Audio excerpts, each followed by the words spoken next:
this economy is running very, very hot above long-term averages, and that should push you into these cyclicals. I think we've probably seen the best of it for U.S. growth. We cannot maintain this 6%, 7% GDP growth rate in the United States. This is going to be a tantrum-less taper. At what point does Powell lift his foot off the accelerator on financial dynamics in terms of pumping money into the system? And how will the market react? This is Bloomberg Surveillance with Tom Keene, Jonathan Ferro, and Lisa Abramowicz. Another day, another record from New York City for our audience worldwide. Good morning, good morning. This is Bloomberg Surveillance alongside Tom Keene and Lisa Abramowicz. I'm Jonathan Ferro. Tuesday morning, your market 4280 on the S&P 500. Tom, record high after record high. It is far more nuanced than the daily headline might suggest. We're going to dig into the nuance today. Christopher Rowan to be with us in a moment. He is the chart guy on trend. The trend, John, is there, but what is also there is the news flow. The bank announcements yesterday, I'm sorry, it's a huge deal. Morgan Stanley doubling the dividend. We'll talk about that a little bit later in the hour. We've got to talk about United Airlines as well. Ordering 200 Boeing, 70 Airbus jets. It's a record purchase from the airline, Tom. Yeah, it is. Good morning to Dr. Alarian, who I think religiously flies United. John, I look at this, and to me, it's what we're going to see in the earnings season. Corporations adjust. They're adapting out of the pandemic, and they're saying life goes on. United saying we're going upscale. We're going to get the business class flyer like Lisa Abramowicz. Well, here's the CEO, Scott Kirby, talking, Lisa. Here's the quote. Business travel is going to come back 100%, and everything we see every week is making us more certain. That's the United Airlines CEO, Scott Kirby. Let's just put this on the record. If I'm flying business, then Tom Keene has his own personal jet that comes to his door. Well, there is a question. The surveillance Gulfstream yes, exactly. is ready to go. Going forward, there's going to be a key question. How much do you get a competitive advantage if you do get out in front and do upgrade and attract customers that might have less allegiance following this hiatus? However, the fact that we're seeing the Delta variant increase, the slowdown in international travel really putting a kink in some of the airlines' plans. Well, look at the performance of the names so far. Over the last month, American Airlines down almost 12%, Delta off by almost 10%, United Airlines down 10%. There is a concentrated crack there in the enthusiasm about reopening, and you see it in the airlines over the past month. Not just stateside, you see it in Europe with travel and leisure too. Yeah, but you're also seeing it in the numbers, with the Delta variant actually causing the increase. L.A., they reinstated a mask mandate or a recommended use of masks indoors. We're going backwards in certain places, which is not what people were expecting. Do you think we're going backwards, TK, or we're just not going forwards with the pace that people anticipate? I think everybody ought to read Camus, 1946. This is a pandemic, John, and it ebbs and flows. In the back half, in a baseball analogy, I'm not going to use Spain Croatia as the analogy because of that own goal. We don't do surveillance own goals, John. But what we do is we look at baseball. You know what? We're at shortstop. We're rounding third base. We're getting there, but it's an ebb and flow, and it's not smooth. We assume it's going to be smooth than that. No, it's not. As our audience tries to translate everything you just said, I'm going to turn to a market check, Tom. Equity futures 4280 on the S&P 500. Go to cash. Unchanged to start Tuesday morning. In the bond market, just a break of 148, a small one, 147.90.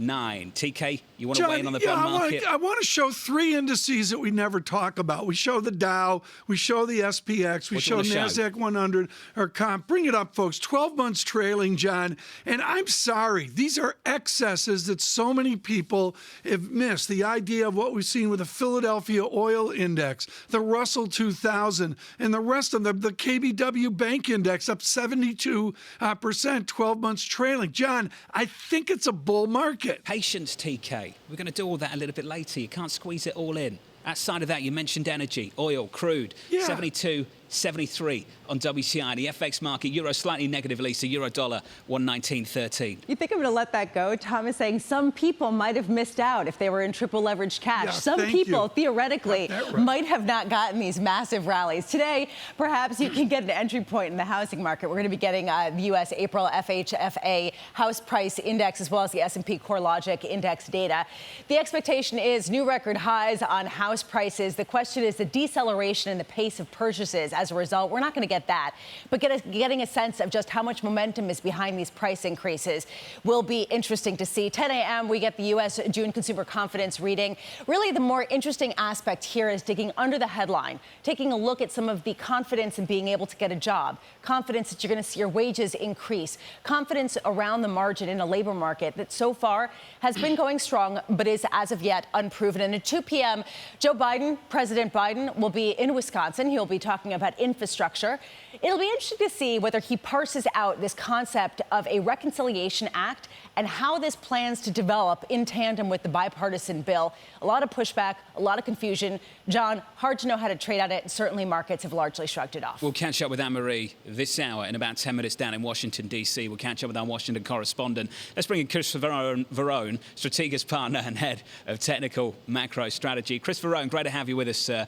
Top line in your research, it's a trend, not momentum. It's a trend, not momentum. What do you mean by that, Chris?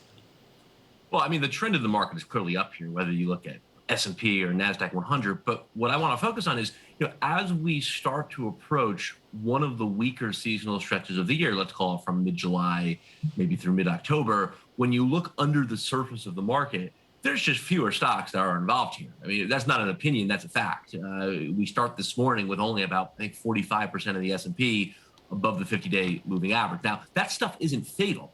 It's just something that we need to be mindful of as you approach this weaker seasonal period. We've been calling this market frustrating, not fatal. I think that's a tone that's likely to continue as we move through summer here. Chris, link your technical analysis to how unloved this bull market is. The numbers are extraordinary, the 6-month numbers. Ben Laidler reemphasizes today a first half that we haven't seen in 9 years. Is it everybody's on board or is it unloved? I think it's frankly somewhere in between. There's a great saying, if you need sentiment data to tell you what sentiment is, you're not talking to enough people out there. So I want to be careful, when we talk to people, there's clearly a sense of optimism and enthusiasm out there, just given the strength of the market. But I think more importantly, you bring up some of those groups, banks up 70, small caps up 80. They can pause here in the context of a bull market. I don't want to lose sight of that. A 3-month pause, a 6-month pause, like what we saw in 2010, a year and a half off the 09 low, or like what we saw in 83, 84, a year and a half off the 82 low, that would not be out of step with what you tend to see year 2 coming off of a bottom. Reading the charts, Chris, how do you distinguish between a pause and a sell-off? Credit, right? When credit doesn't deteriorate, it's probably just a pause or a correction and not something more serious. Because, Lisa, that is the hardest question in this business. How do you differentiate between a pause that refreshes and the start of something more sinister? It's been our experience when something more sinister is brewing, you see it in credit markets first. And even in the sectors and groups that are correcting right now, parts of consumer are correcting, industrials have, materials have. It's not being accompanied with any major credit deterioration, which I think is a pretty important signal. So, Chris, does that mean stick with the banks? They've had a choppy month so far through June. Yeah, and I think what's important, John, is when you look at flows, the room is already being cleared here. In the last several days, we've had some of the biggest daily outflows from the financials we've seen since the March 2020 lows. If you look at that on a rolling basis, say rolling 3-month basis, flows out of financials are like almost in the 90th, 95th percentile historically. So we're starting to clear the room. I think rates clearly have something to do with that. But what we have found really striking, for the last 3 months where bond yields have gone 175 back to 145, banks have actually outperformed utilities. Not what you would expect in an environment where rates have come in as much as they have. Chris, what does technology show you? I know the semiconductor index is up 90%, 12 months trailing. Forget about that. What are the big techs, Facebook in the news and the others as well? What do they show technically? I think they're clearly resurgent here. I think the question is whether or not this is a durable move back to this as leadership. We can't get out of our mind this lingering memory of how NASDAQ peaked in 2000, right? You had the initial drawdown in March of 2000. Then you just had that rip-roaring move back into like September, October of 2000 before ultimately it rolled over again. So I don't want to forget that experience. one thing that we've seen the last couple of weeks, this rally in tech, you're getting new absolute highs in all these stocks. You're not necessarily getting new relative highs in all of these names. So I just want to be a little bit mindful that this move is less dominant in relative terms today than it was, say, a year ago. Christopher Ryan, love catching up with you, buddy. It's good to see you. Strategic partner and head of technical macro strategy. Your equity market this morning basically unchanged on the S&P 500, close to 4280 on the S&P. Love that line from Chris just there, Tom. Frustrating, not fadeable. That's the market right now. Well, you're allowed to do that. I mean, it's not just a one-way trip higher, and it ebbs and it flows. What I find absolutely amazing, John, and you can see it on the WEI screen on the Bloomberg clearly, is how NASDAQ is caught up with Dow and not yet caught up with SPX. There's still room to move there. The other thing, John, that's clearly observed, and I think you pointed this out yesterday, is the bank stocks have really come off their high. They have room to move higher based off the news we saw last night. So what's the difference between a pause and a reversal? Lisa, you asked the question. The secret sauce is in credit. He was basically saying there are no alarm bells in credit. That is the biggest understatement I've ever heard in my entire life. Junk bond yields hitting a new all-time low last night of sub 3.8%. I mean, the idea here that this is basically comparable to what you would have gotten in U.S. investment-grade corporate debt as much as perhaps a year, 2 years ago. The question that I have is this an accurate indication of a credit cycle? Do credit cycles matter for credit? You asked this question yesterday. Or has the Federal Reserve changed the equation? And, you know, this is what's giving a lot of people confidence. However, the nature of that rally might change a bit. Have we done all the serious stuff now, then? Yeah, go ahead. Can we do the countdown? 5 hours, 50 minutes away, Tom, from the biggest game so far of this tournament, I think, because of a historic rivalry between England and Germany. Will it be as exciting as that game last night? I tell you what, Tom, I can't make any guarantees about that. That game was phenomenal. Which one do you mean, though? Because Spain, that game was just as interesting as what happened later on in the evening. Explain to our American audience and idiots like me, John, how does a team score 10 goals in 2 games? I believe I've never heard of that. Well, the opposition kind of collapsed and let too many goals in. But instead of talking about yesterday, let's talk about today. Sure. Germany, England. Will you pick a side, Tom Keene? No sitting on the fence. Pick a nation. I have no clue. Pick a group of people. Germany, England. I'd take it in between and go with Champagne and France. Here's a cheat sheet. Actually, John wants Germany. I'm not saying anything. All I'm saying is no one is drinking champagne in France after last night. That's all true. I've got to say. That's true. Coming See up, how we're so engaged. There you go. This. In the next hour, Mona Mahajan. I'm trying, folks. Allianz Global Investors, U.S. investment strategist from New York City this morning. Good morning. I'm going to a French 42.79 bistro. on the S&P. A beautiful New York. Steamy yesterday, hot again today. We're down a single point on the S&P 500. We're in Fahrenheit, not Celsius. This is Bloomberg. With the First One News, I'm Ritika Gupta. It's a record purchase for United Airlines. The carrier has agreed to buy 200 Boeing 737 MAX jets and 70 Airbus A321neo jets. The deal is valued at about $15 billion. Those new jets and other United single-aisle planes will get a revamped cabin with seat back screens and larger overhead bins. It's a sign that United plans to step up competition with its 2 big U.S. rivals, Delta and American.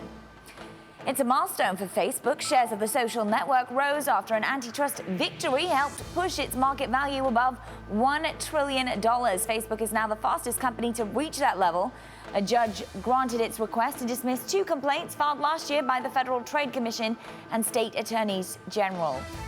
President Biden's defending his decision to order airstrikes against Iran-backed militias in Iraq and Syria. The president pushed back against members of Congress who questioned whether he should have consulted them first. There's been no public reaction from Iran's president-elect Ibrahim Raisi.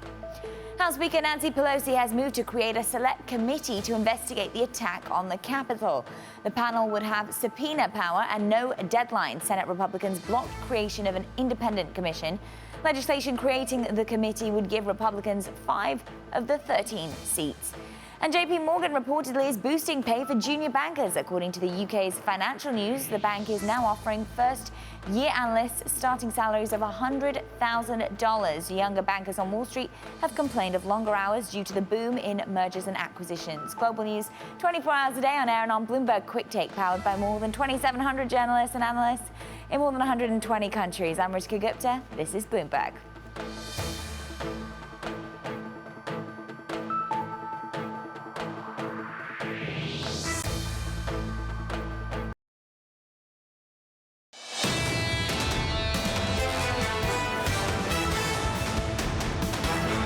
me say there is bipartisan support for a significant infrastructure package. There was during the Obama administration. There was during the previous administration. It's been challenging to figure out exactly how we can pay for it in a way that's comforting to both sides. It's been quiet, relatively speaking. That was Senate Minority Leader Mitch McConnell there from New York City this morning. Good morning. Alongside Tom Keene, Lisa Abramowicz, I'm Jonathan Ferro. Tuesday morning is the price action. Coming into Tuesday, sitting pretty at all-time highs on the S&P, down just a single point to 42.79. Outside of that, in the bond market, 148.16 on 10s. JP Morgan sticking with the short. Jay Barry still looking for 195 on a 10-year. Right now, Tom, sub 150. Yeah, sub 150, and I think the rate market has sort of been quiet here. We get some economic data and on to jobs day, John, but the rate market, I'm waiting for it to tell me something. It really hasn't told me much. What's it telling you right now? Not much. It's just not much. It's just not there. What about the idea that peak everything's behind us? Peak inflation fears are behind us. We're all done with that. Yeah, it's a theory. You know, where are you on that, John? Clearly a theory you're not giving much weight to, Tom. Here's the argument from JP Morgan. Valuations are rich. Supply will remain heavy. Oh, sounds like Lisa. And the dovish reaction function of the Federal Reserve should allow inflation to You know increase. what? Ben Laidler's looking for double-digit equity gain. He's on his way to that. What a call. I mean... Well, what a first half. What a first half. Best in 9 years, and that's where we are. What a first half for the Biden administration as well. Maybe it's a mark for them, even though it all started later in January and not January 1. Anne-Marie Horton is in Washington to give us an update as well. Anne-Marie, just simply, what is the power of the left on a Tuesday morning? Good morning, Tom. Well, Politico's even talking about the fact that even inside his own White House, people are very confused a little bit by President Biden's move towards the centrists. You have the left wing of the party really upset with the moves the Biden administration has made in terms of the bipartisan infrastructure deal and leaning towards those the right and those senators to get that deal done on Saturday, rescinding that he would not make a veto effort. So the left has some power here. You even saw protests from progressive groups outside the White House, and the struggle is going to be to make sure that they get enough votes for the House, but also in the Senate, it's to make sure, and you know, we heard from Mitch McConnell yesterday, Senator Mitch McConnell, to make sure that the Republicans also support this deal. And what Mitch McConnell really is putting the line in the sand is saying, okay, we heard from the president, but that rescinding on that veto will be a hallowed gesture if Speaker Nancy Pelosi and Senator Chuck Schumer also do not get on board with this deal. Is there any reporting that the left is swayed by earmarks, by pork, by a 6-lane highway from Burlington on down to Rutland? I mean, to take Route 7 in Vermont and turn it into an infrastructure project? Does that work anymore? You know, Tom, I think it will work when it comes to the human infrastructure part of the bill. That is what the progressive lefts want to see. They want to see expansion of funding for things like childcare, for Medicare. They want to see the taxes on the richest in this country go up. Those are the kind of earmarks that would work for the progressive left. I don't think you're going to see it as much when it comes to the hard infrastructure like pipes and bridges. So in the meantime, President Biden is touring rural Wisconsin. He's talking to different farmers, agricultural producers. He's talking to Trumpers, frankly. Trump country, very much. What is his goal here? And what does it say about who the balance of power really lies with right now? I think it's a two-part goal, Lisa. One is, of course, he wants to drum up support for this infrastructure plan. And a lot of this infrastructure plan is geared towards rural America. Part of it is, of course, expanding broadband to rural communities, but also expanding transportation in order to get crops quickly and more easily and sufficiently out into the rest of the country. But as you mentioned, this is Trump land, and Wisconsin potentially for 2022 could be a place that the Democrats are eyeing. Senator Ron Johnson has yet to decide. Last month, he said he was yet to decide if he was going to run again. He's a Republican. Potentially, if he decides to retire or do something else with his political career, this could be a seat the Democrats want. Now, for these rural farmers, prices have been good. I mean, he's going to Dairyland. Milk prices are up. $3.68 a gallon of whole milk. So this is good for these farmers right now, given we talk about inflation every day on Bloomberg Television, transitory or not. Well, inflation is good when you look at food prices if you're the one that are producing it. But at the same time, rural farmers are a little bit worried about a thing called the estate tax that could be in the infrastructure plan. And what that would mean is that passing on their land to future generations would be more expensive. So it's a tough line to walk, and he obviously wants to get the support of communities in Wisconsin and other rural communities in the Midwest. Anne-Marie, what does it say, though, about the fact that President Biden is petitioning traditionally Republican areas right now in Wisconsin at a time when you have a big proportion of his own party, the Democratic Party, that's pulling away from him and increasingly skeptical? It's a very good question. Probably this trip was planned before we had this little bit of confusion in terms of that veto threat on Thursday and then rescinding of that on Saturday. This is going to be a trip that I imagine when he comes back, he's going to have to set up some more meetings. We've already seen from some reporting from the Wall Street Journal, New York Times, the fact that the White House has been picking up the phones and calling progressive leaders to make sure they understand that the president is still on board with this two-track system working in tandem, the hard infrastructure bipartisan deal, but also through reconciliation, a broader package. Let's do the important stuff, Anne-Marie. Who's your team? A little bit later. For today, well, I'm going to root for England, and not just because I spent nearly 8 years in London, but for another reason, because of the team I want to win the whole UEFA. Who's the team? Italy, of course. There we go. I root That's with all you. I wanted to hear. Yeah, me and Jonathan support the same team in this. There we go. That's all I wanted to hear. Anne-Marie Hordern, thank you. Down in D.C., Bloomberg Washington correspondent. For those of you who wish to follow the president a little bit later, he'll leave the White House at about 10 Eastern. Then he'll address that audience, Tom, in Wisconsin. Those remarks coming at 2 Eastern time, a little bit later this afternoon. Wisconsin's an important state. It's where there's a lot of 50-40. There's a lot of mixture there. There's a lot of communities and counties. I mean, we think of Madison as the People's Republic of Madison and everything else pretty conservative. But I'm sorry, it's as we saw in the election, John, it's the kind of state he's got a quote-unquote campaign in 24/7. Two bills in play here, Lisa. Which bill gets pushed the hardest? Yeah, and who's he lobbying? Is he lobbying his own constituents? Is he lobbying the populace? Is he still saying he wants to garner popular support at a time when there's so much dispersion among members of Congress? Go ahead, Tom. Are two bills really in place? Not Very in much place. so. Very much so in terms of they're trying to pass them in tandem. Right. Lisa, in that sense, yes. Are they ready to go right now? The answer to that is clearly no. Yeah, I mean, honestly, we haven't even seen the details or any really specifics of the larger reconciliation bill, which raises a question about the timeline. How can they get this to his desk with enough time? The president speaking a little bit later this afternoon. I understand we'll take those comments right here on Bloomberg TV and radio. Equity futures 42.78 on the S&P. We're down not even a tenth of 1%. Entry point. I need one of those dashboards, Tom, and I'll just press a button as I'm speaking. And then you can just save your voice for the rest of the program. That's true. Yields 147.82. Anything to say? Nope. No, you know, okay. To 4 digits, I like it, John. 119 on euro dollar. You nailed it. Thank you, TK. Euro's weaker. From New York, this is Bloomberg. Dodgers beat the Giants.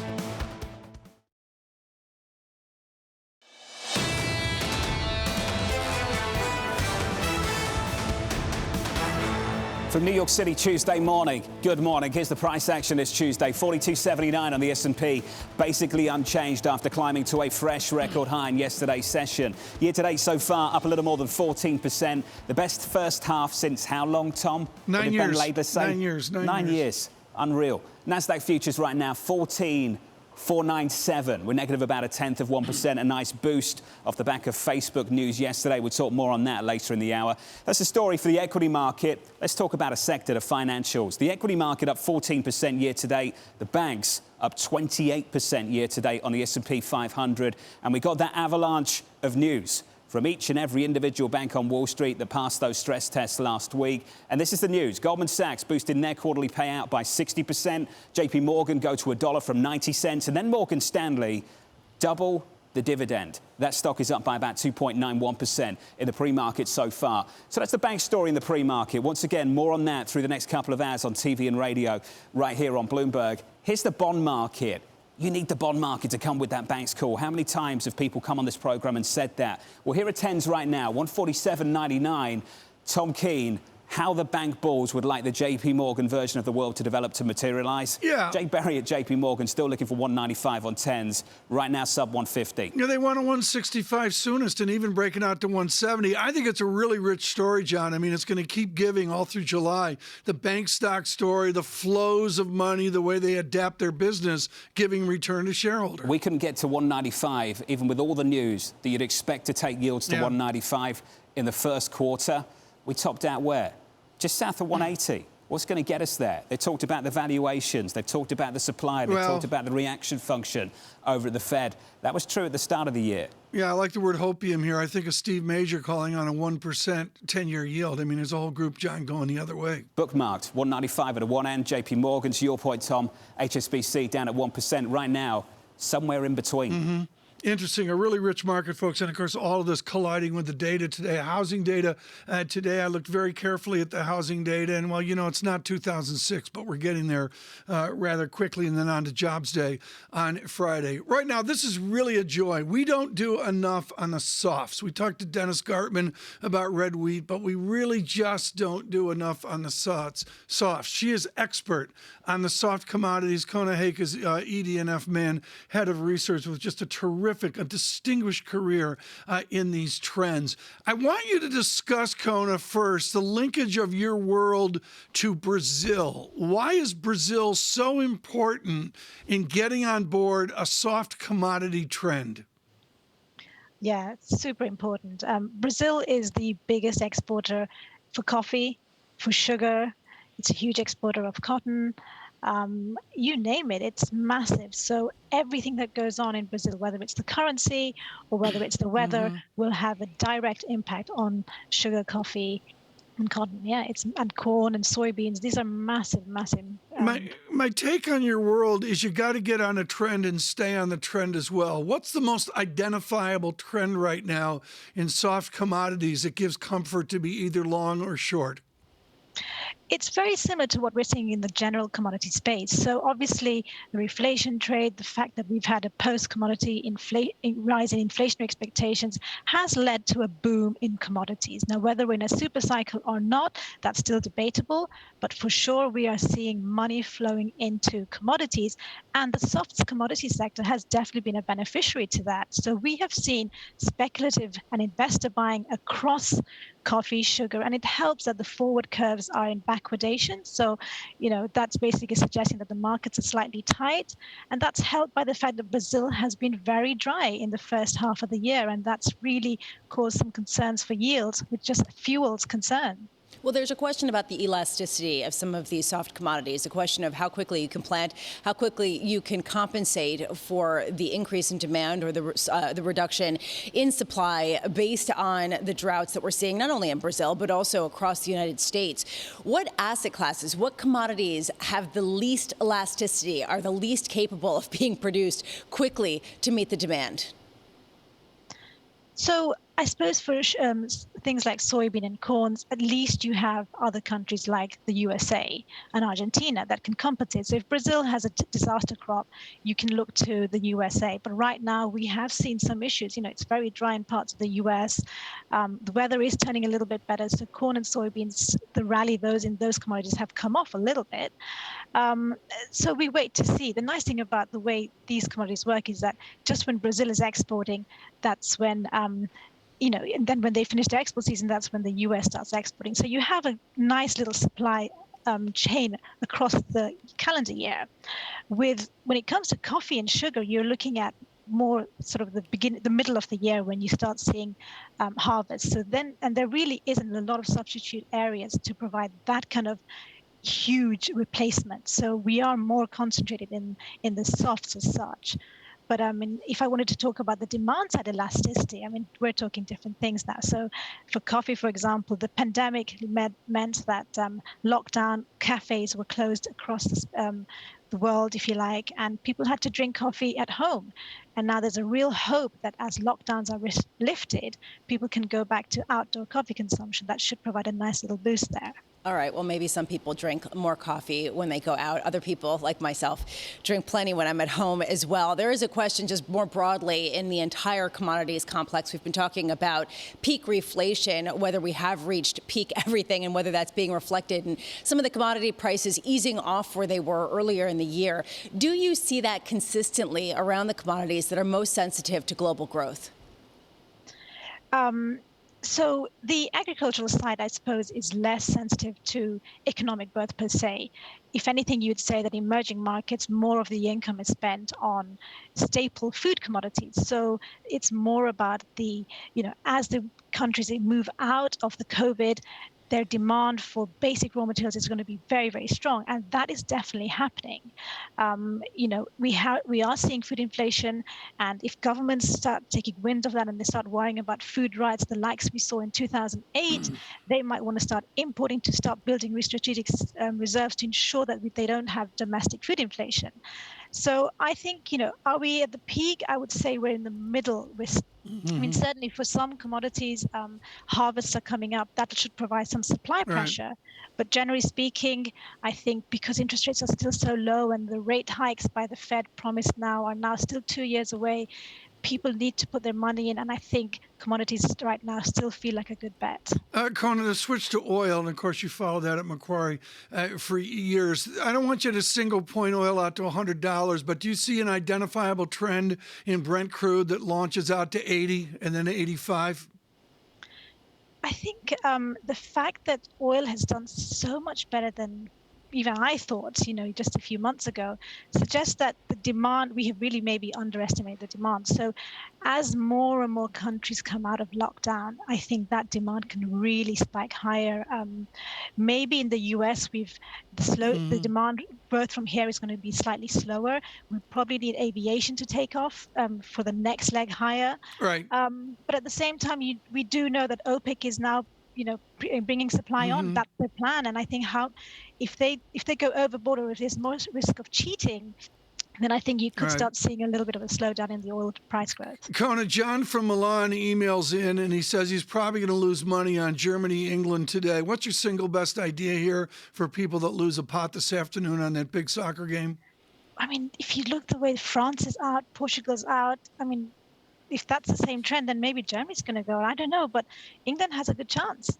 Kona, I love that. That's the best answer we've had all day. That's great. It's unexpected. Kona Haug, thank you very much. She's long champagne, I think, is what I heard there. Man head of research. You'd be buying the bottom in France this morning, wouldn't you, Tom? I guess so. That was just terrible. There it is. Somebody emailed in. I said, yes, Tang is a soft commodity, just so everybody understands. Tang is a soft commodity. John, seriously, we got to explain this, John. I mean, Lisa, that's so true. Carry on, Tom. John, the legacy of this is so important. It's a romance thing, folks, but the legacy of this in London to the soft commodities, John, we just don't, in the modern day, we don't talk about it like we used to. You're going back to the coffee houses of centuries ago, Tom. Yeah, when I was there, the little ring that you draw in the floor. Lombard and that. But no, I'm sorry, when I started out, soft commodities was a big deal. Yeah, you got on board a trend and, cocoa and this, and it's like Mary Poppins, railways to India. And we don't do it like we used to. Yeah, all right. Thanks, Tom. Crude this morning, Lisa. Brent crude. Close to 75 still. We broke that level in the past week or so. Brent 74.34. WTI 72.40. Yeah, the interesting thing is you've seen the oil price maintain its gains much more than other commodities that have really come off. And I do wonder what this says. If this is more of the reflation trade and, frankly, people putting a pause on it, but not necessarily it rolling over, whereas the other commodities are much less clear, as Conan was talking about, in terms of what this means about global growth. You got a baseball update, TK? I do. I mean, the things that matter, Dodgers, Giants, both two great teams. Dodgers defeated the Giants. I mean, this is. You haven't talked much about your Red Sox much recently. I've been watching, actually. They're in the game, John, but not really. Every game is a struggle. He doesn't talk about them. That's why he talks about the Padres. Dodgers and Giants the Padres are like every game is like stunning. You're still looking for the Padres to win? No, I'm not saying that. I would say maybe the Red Sox are more like England, like the way you've described England. Are they going to be fired up today? I mean, what's the emotion? I imagine they're going to be fired up. The emotion is, you can trace the roots of this, Tom, back to the First World War and the Christmas truce. You ever hear the story of the Christmas truce? On Christmas Day, Yeah, where and the they Germans played soccer. played the English. So the Yeah. story goes. I have no idea how accurate it is, but that's the story you're told again and again and again. That's what it goes back to. I have a serious question. Traditional rivalry between two mega nations. Lisa, you never thought you'd get conversation like this when you bought into this. I have a serious conversation based on what you guys are focused on today. Do you think that anyone on the trading floors will actually be In trading? London. Or do you think that they're just going to be watching this game? No, they watch the game. Fortunately, it kicks off at 12, which is 5 UK time, 6 over in Germany. So I imagine you leave maybe an hour, 2 hours before the close of the market to try and get a decent share at the pub to watch the game. I would have thought, or maybe you leave at lunchtime and have a long lunch that kind of merges into 4, 5 p.m. Liquid lunch. That works for you. Yeah. That's probably what London looks like a little bit later, Lisa. I imagine that's fairly accurate. Coming up, we'll talk about the pandemic with Dr. Amish Adalja of Johns Hopkins. Your equity market, 42.78, pushing 4,300 on the S&P 500. 15.72. Thanks, Tom. Thank you. Bond market, 147.99 on 10s. This is Bloomberg.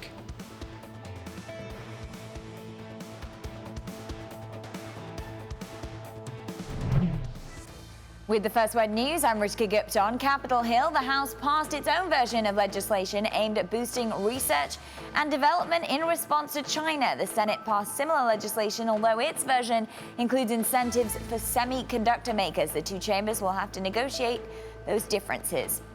In Florida, a state legislator wants condo association rules and regulations reviewed following that deadly building collapse. State Senator Jason Pizzo says lawmakers should consider expanding inspection requirements. The condo collapse near Miami has raised questions about maintenance. At least 11 people have been confirmed dead. 150 are still missing. Morgan Stanley is leading big U.S. banks in raising payouts to investors. According to statements, dividend payouts by the nation's 6 largest lenders will rise on average by almost half, and that's with Citigroup abstaining. The bank's built-up cash piles that easily met the Fed's capital requirements. Morgan Stanley doubled its dividend and announced $12 billion in buybacks. Bloomberg's learned that the Justice Department has stepped up scrutiny of Google's digital ad practices in recent months. That shows the Biden administration is pursuing an antitrust probe that started under former President Trump. The Justice Department sued Google last year, saying it was abusing its dominance in internet search. And in the UK, house prices grew at their fastest annual pace in more than 17 years this month. That's adding to a growing wealth gap that has policymakers worried. According to Nationwide Building Society, property prices rose 13.4% from a year ago. The average price is now $353,000. Global news 24 hours a day on air and on Bloomberg Quick Take, powered by more than 2,700 journalists and analysts in more than 120 countries. I'm Rishka Gupta. This is Bloomberg.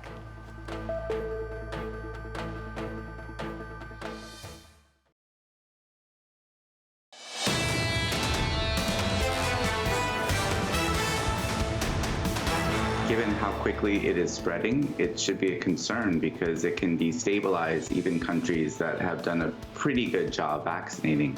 So for that reason, I think all these warnings are reasonable, and it's an extra push to get people vaccinated and to help people and others understand the importance of vaccination. That was Joshua Schaufstein there, Johns Hopkins Bloomberg School of Public Health, the Vice Dean from New York City this morning. Good morning, alongside Tom Keene.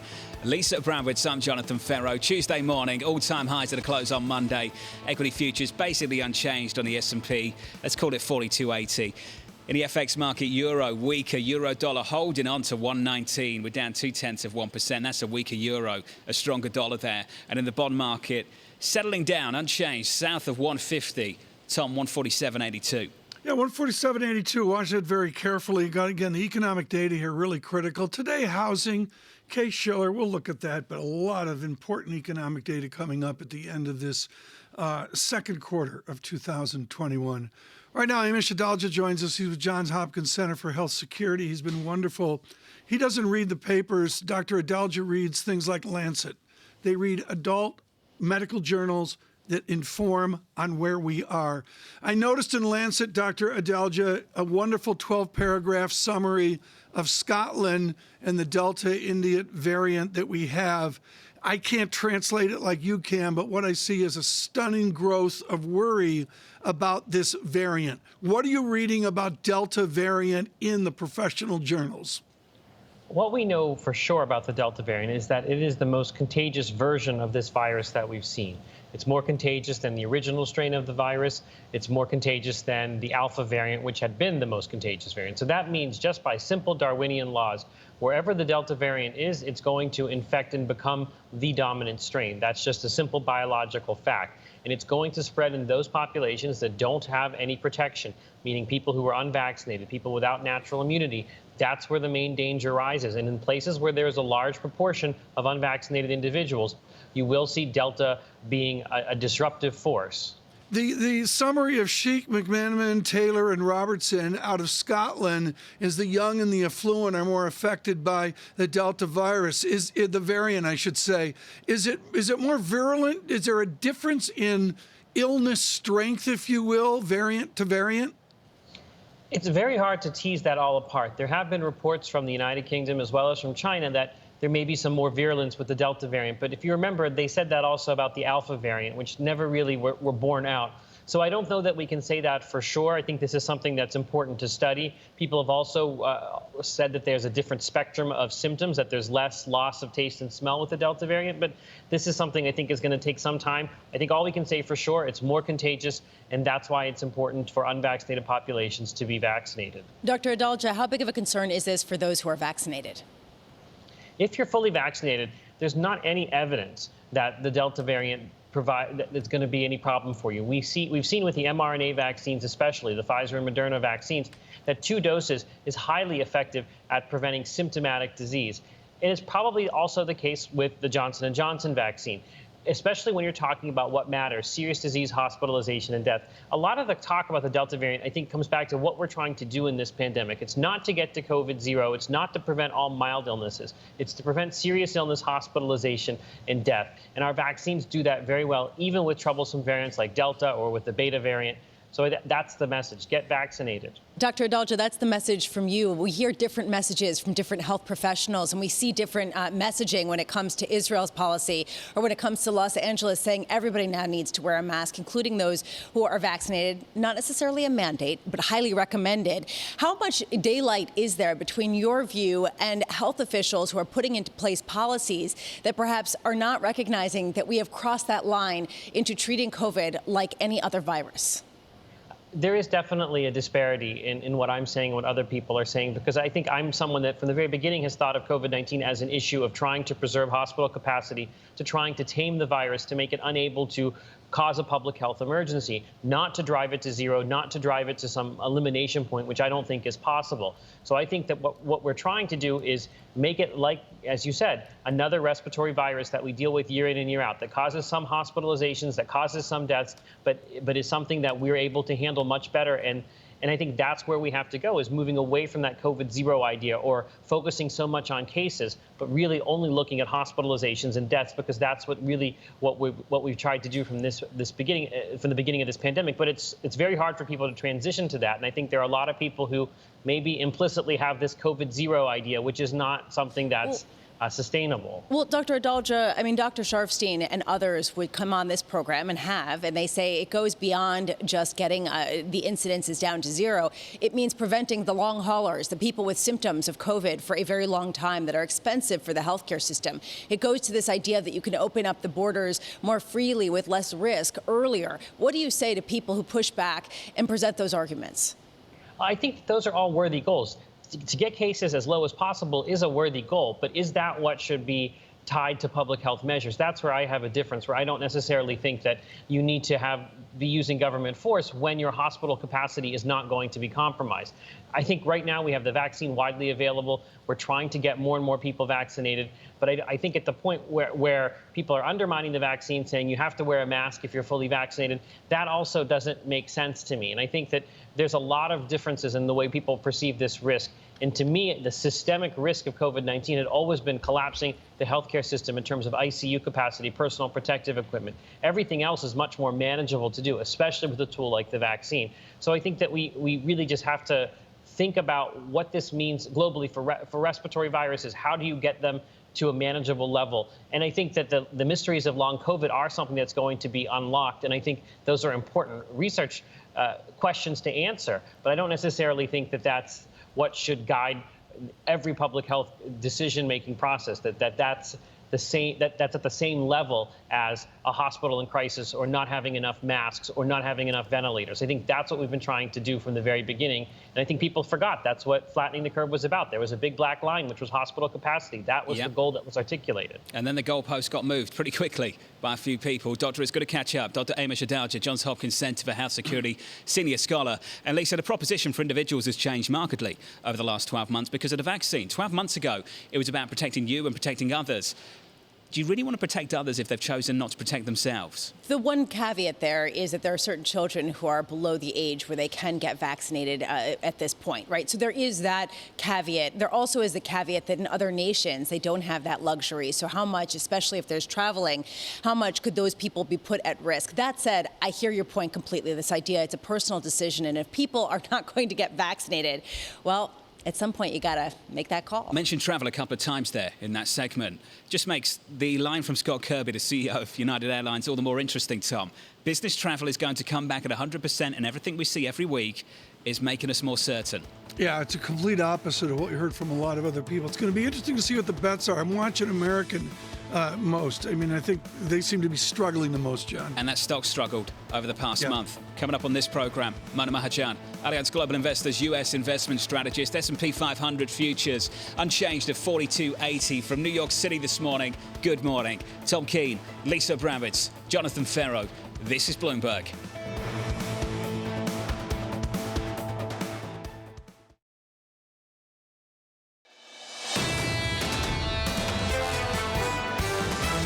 This economy is running very, very hot above long-term averages, and that should push you into these cyclicals. I think we've probably seen the best of it for US growth. We cannot maintain this 6%, 7% GDP growth rate in the United States. This is going to be a tantrum-less taper. At what point does Powell lift his foot off the accelerator on financial dynamics in terms of pumping money into the system? And how will the market react? This is Bloomberg Surveillance with Tom Keene, Jonathan Ferro, and Lisa Abramowicz. All-time highs coming into Tuesday from New York City for our audience worldwide. Good morning, good morning. This is Bloomberg Surveillance live on TV and radio. Alongside Tom Keene and Lisa Abramowicz, I'm Jonathan Ferro. Tuesday morning with S&P 500 futures at 42.82. Tom, I think we've got to start with the news from United Airlines in the last hour or so. A huge purchase, a bet on a future. The airline agreeing to buy 200 Boeing 737 MAX jets, 70 Airbus A321 Neo planes. Tom, that's a big bet on a better future. This is what we're going to see, John. End of the pandemic, corporations are going to get out front and bet on it, and the response of the market is to grind higher. John, just like yesterday, we're grinding higher. Dow futures just went positive. NASDAQ 100 is going to go positive before Lisa tells us what's going on in the real world. VIX, 15.64. Lisa, please. Be our guest. Tell us what's going on in the real world. Well, part of this is the airline story, this idea of can we get back to normal? And we're seeing increasingly that those plans are getting delayed. And I think you asked a really good question, John, earlier in the show. This idea, has it been delayed or has it been brought backwards in terms of the Delta variant, in terms of the coronavirus pandemic? And we're seeing certain restrictions being reimposed. I just wonder longer term how much of a speed bump this is in the recovery. Well, look at the airlines over the past month, Tom. American down by almost 12%. Delta off by almost 10%, United off by around about 10%. There are some cracks in this cyclical story, and you've seen it in travel stocks over the past 30 days. Sit in the same room. Cracks? My God. It's the proximity, Tom. Wait, we're not in the same room together? We're not. There's about 30 yards between you and I, and only about 10 we should all get Lisa together. What can I say? We should all get together. What I would say, John, is there's an ebb and a flow to the market as well. James Gorman and the rest of them yesterday made a real change to the so-called ebb and flow. They put money where mouth is. Doubled the dividend. Do you think that was the avalanche that a lot of people expected, though? John, Clearly it was an upside surprise for Morgan Stanley, reflected in the stock price, but not for Goldman, not for JP. Yeah, the dividend movement was great, John, but what's really important is what will be the sustained dividend. Not double digit. These guys aren't Apple, they're not Google, but can they give us high single digit 5-year dividend growth moving forward? That's the bet. Well, the capital return plan is part of the bet. The other bet, Lisa, is in the bond market, that yields will come with us. yields will come with us. And I'm saying us, I mean the equity market, bond market, bears, equity market, bulls, the bank bulls. They need the bond yields to participate in a way that they haven't over the last couple of months. Yes, absolutely. And I think that Tom really nailed it when he's talking about, okay, this is great. What are you going to pay us next year? What are you going to pay us the year after that? And I will just put into perspective, yes, bank stocks, if you take a look at the dividends and the buybacks, probably are yielding 8-9% this year. That's the estimate from Bloomberg Intelligence. However, it was only 4.1% last year. A lot of this is just simply compensating for what was not paid out in 2020. Let's talk about that in just a moment. Here's the broader market at the moment on the S&P 500, 4281 on the S&P. Outside of that, in the bond market, yields 148.33, up almost a basis point. And the euro really struggling here, holding on to 119. We'll break it down again a little bit, Lisa, down 0.2%, 119.05. Yeah, there's definitely a stability trade here. There are people questioning whether the pandemic is taking a bit of a resurgence, putting a pause on the recovery trade. Today, we will get a sense of how much of a pause there might be in the rapid price increases of U.S. homes. We're going to be getting the house price index from both S&P CoreLogic as well as FHFA. And there's a question here going forward about how much momentum there can possibly be, especially at a time when the Federal Reserve is thinking about perhaps reducing some of their mortgage purchases. Then at 10 a.m., we get U.S. consumer confidence. I am curious, under the hood, how confident are people that they can get jobs? How confident are people that they can get price increases from their wages? And this, to me, is probably one of the best leading indicators at a time of such messy news and such messy data points. And then at 2 p.m., President Biden will be in the rural areas of Wisconsin talking about infrastructure, talking about support me. And I am curious to see who he is speaking to, John, at a time of so much dissonance, not only among Republicans and Democrats, but within the Democratic Party. Let's do another talking about. Is he talking about the bill he's agreed with Republicans or talking about the bill we have yet to see from his own party? I think that will be a really interesting thing to see, right? I mean, who's he selling what to? Is he selling a bigger infrastructure plan to them to try to get Republicans on board? Or is he pitching the $579 billion plan to garner enough support to overwhelm the Democratic fringes? Talked a lot about uniting the country, Tom. Less about uniting Congress over the last couple of months. Well, Congress is where it is. I mean, to me, it's just going to happen. I mean, I thought Anne Marie Horton captured the color down there, John, the heat of Washington right now. It's obviously a fractured Democratic Party. Am I engaged in it? Yeah. Is there going to be a bill? Well, I guess there's going to be. But really, John, do we know what it's going to look like? I don't think so. It's going to be big. The other bill is anyway. Yeah. It could be what, $6 trillion? $6 trillion. Yeah, Bernie Sanders has got his, his pen in that one, and he's crafting that. Okay, could have a 6 in front of a T. Unreal. Equity futures this morning, 42.80 on the S&P 500. Joining us now is Mona Mahajan, Allianz Global Investors Senior U.S. Investment Strategist. Mona, let's just start here. The cyclical trade, seen some cracks through the month. The banks struggled at one point. The airlines have been struggling over the past 30 days too. Do you want to stick with it? Yeah, generally, obviously, we've had a phenomenal run in the value trade, and we talked about this since November. We've been up. Energy's been up nearly 90%, financials up 50%, industrials up over 30%. So, it's been a good run, and I think certainly investors were anticipating some of the recovery that we are now seeing in the economy. But as we're standing here today with the 10-year again under 150, when you think about the upside, downside on the yield profile, if you really think, yields have much more downside to go, then perhaps you step back from the value trade. But if you think that yields now may start to either stabilize or grind higher, given both technical factors and fundamental factors, then I think that there is one more leg in the value trade to come. Keep in mind, as we move through this year, as the Fed starts to taper eventually, as the reopening occurs in earnest, that will support the value trade. But as we head into 2022, we are looking at comps that might get a little bit harder for some of the value sectors, and comps that get once again easier for some of these growth tech names again. So we do think as the year progresses, the more and more interest, or there will be more and more interest in some of the tech trade. But for now, we stick with the value. Mona, American investors like to buy America. They don't want to go un-American. You say go long the un-American European stocks. These are unfamiliar names. ASML, LVMH, we know that's not unfamiliar, unfortunately. SAP, Linde, and Total, the French oil company. Should we be buying European big caps? We think Europe obviously has levered or is levered towards the value trade. A lot of their sectors and indices are long financials, long industrials, a lot of great European industrial companies, and long energy. So classic value sectors in Europe right now, combined with a European economy that's also catching up in terms of vaccine rollout, in terms of economic recovery. That being said, when you look at some of the index performance already year to date, a lot of European indices are in line, if not outperforming the S&P 500. So some of that catch-up trade has been had. But that being said, we do think that as this global recovery is unfolding, investors need to think more global in their portfolios as well. Earlier this year, there was a period of what we call U.S. exceptionalism. The U.S. really came out strong in the March timeframe with their vaccine rollout. Economic recovery started in earnest during that time period. But now we are starting to see this unfold globally. Of course, we're watching the variants, as you guys noted earlier as well. But through the summer months, we do expect some stability in not only the European economies, but some of those EM economies that really were lagging.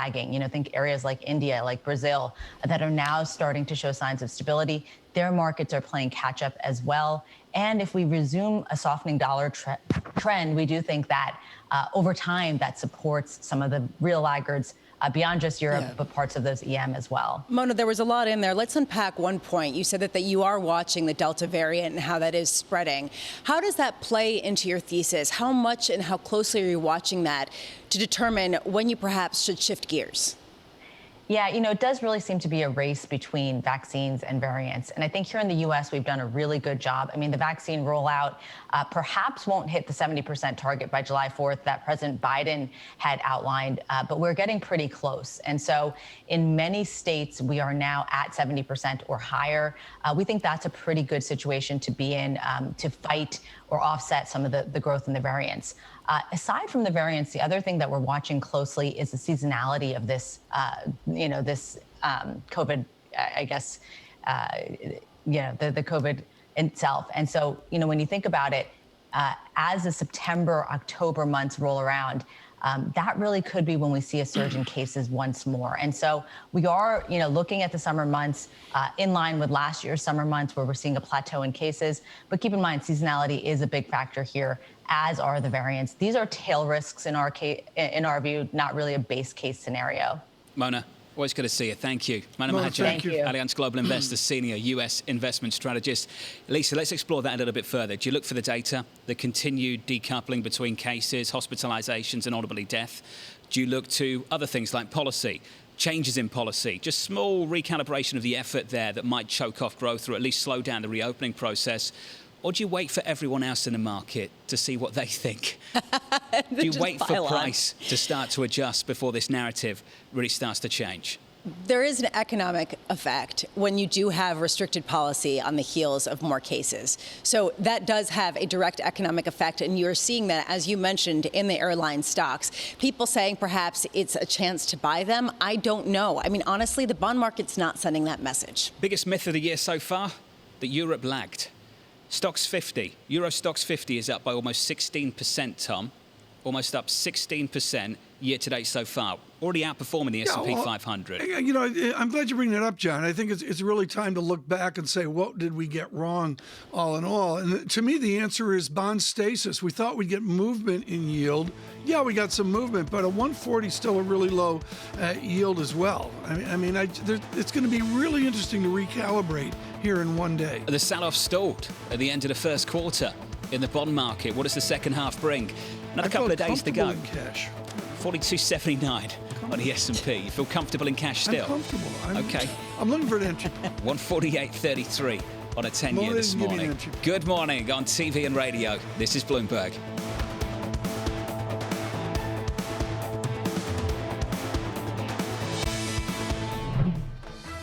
With the First Word News, I'm Ritika Gupta. It's a record purchase for United Airlines. The carriers agreed to buy 200 Boeing 737 MAX jets and 70 Airbus A321neo jets. The deal's valued at about $15 billion. Those new jets and other United single-aisle planes will get a revamped cabin with seat-back screens and larger overhead bins. It's a sign that United plans to step up competition with its two big U.S. rivals, Delta and American. President Biden is defending his decision to order airstrikes against Iran-backed militias in Iraq and Syria. The president pushed back against members of Congress who questioned whether he should have consulted them first. There's been no public reaction from Iran's president-elect Ibrahim Raisi. House Speaker Nancy Pelosi's moved to create a select committee to investigate the attack on the Capitol. The panel would have subpoena power and no deadline. Senate Republicans blocked creation of an independent commission. Legislation creating the committee would give Republicans 5 of the 13 seats. And it's a milestone for Facebook. Shares of the social network rose after an antitrust victory helped push its market value above $1 trillion. Facebook's now the fastest company to reach that level. A judge granted its request to dismiss 2 complaints filed last year by the Federal Trade Commission and state attorneys general. And JP Morgan reportedly is boosting pay for junior bankers. According to the UK's Financial News, the bank is now offering first-year analysts starting salaries of $100,000. Younger bankers on Wall Street have been complaining of longer hours due to the boom we've seen in M&A. Global news 24 hours a day on air and on Bloomberg Quick Take, powered by more than 2,700 journalists and analysts in more than 120 countries. I'm Ritika Gupta. This is Bloomberg.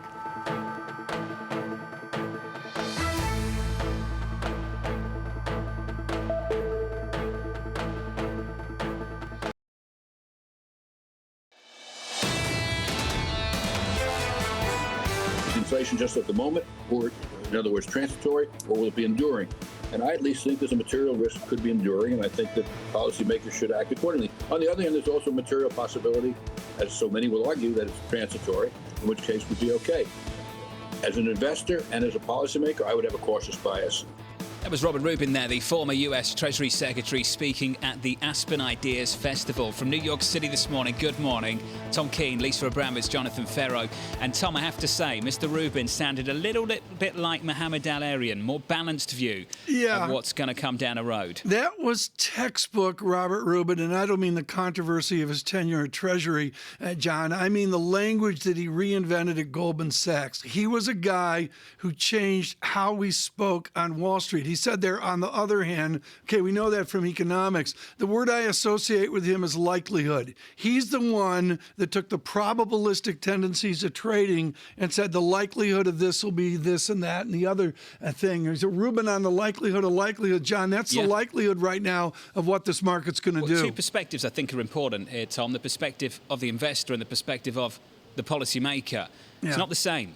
No, they're absolutely not the same. That's 100% right. And of course, I think Rubin would agree with us. I'd love to have him on. Secretary Rubin, if you're listening, we'd love to have you on to talk about how it's fiscally absolutely original. Let's go there right now. We do this red and green on the screen. Dow futures are green, but SPX slightly negative 1.50. Jack Fitzpatrick with us on Bloomberg Government. Jack, let's pause and look at the size of the Rubin debt and deficit in Washington. Does anybody down there in the heat understand the new math of the debt and the deficit? There definitely is a debate in Washington over what could be considered new math. You know, when I talk to Democrats, they shy away from using a phrase like MMT, but you hear a little bit MMT-esque language from Democrats who are sort of in the mainstream. If you ask John Yarmuth, the House Budget Chairman, who's crafting the framework for a lot of these legislative proposals about debt as a percentage of GDP, he doesn't necessarily think that's the metric to look at. They're concerned about the possibility of inflation, but whether we're at debt as 100% of GDP or going upward to 117% in a decade under Biden's plan, that's not the scary thing for Democrats that it used to be. To continue the Rubin likelihood, what is the likelihood of more debt in Washington on our balance sheet? I mean, it's just a given, right? Yes, the likelihood of more debt being added in Washington is about 100%. The question is how much. You know, when you talk about these big proposals that the Democrats want to use to follow up on this infrastructure bill, will it be $6 trillion or maybe slightly less? Maybe the bigger question is not just the spending total, but how much will be paid for. We've heard talk from Democrats that this could maybe only actually be halfway paid for rather than fully paid for. So that's one of the outstanding questions is, are we talking about a matter of hundreds of billions or maybe even trillions in the near future being added to the debt somewhat quickly? Jack, how important are the labor reports, including the one that we're getting on Friday, to garnering support for more spending? At this point, I'm not sure that has a direct effect on congressional support for more spending. Really, we've gotten to the point where the president and lawmakers know what they want to spend money on. And a lot of these proposals are not meant as a stimulus necessarily, not meant to inject a bunch of money into the economy.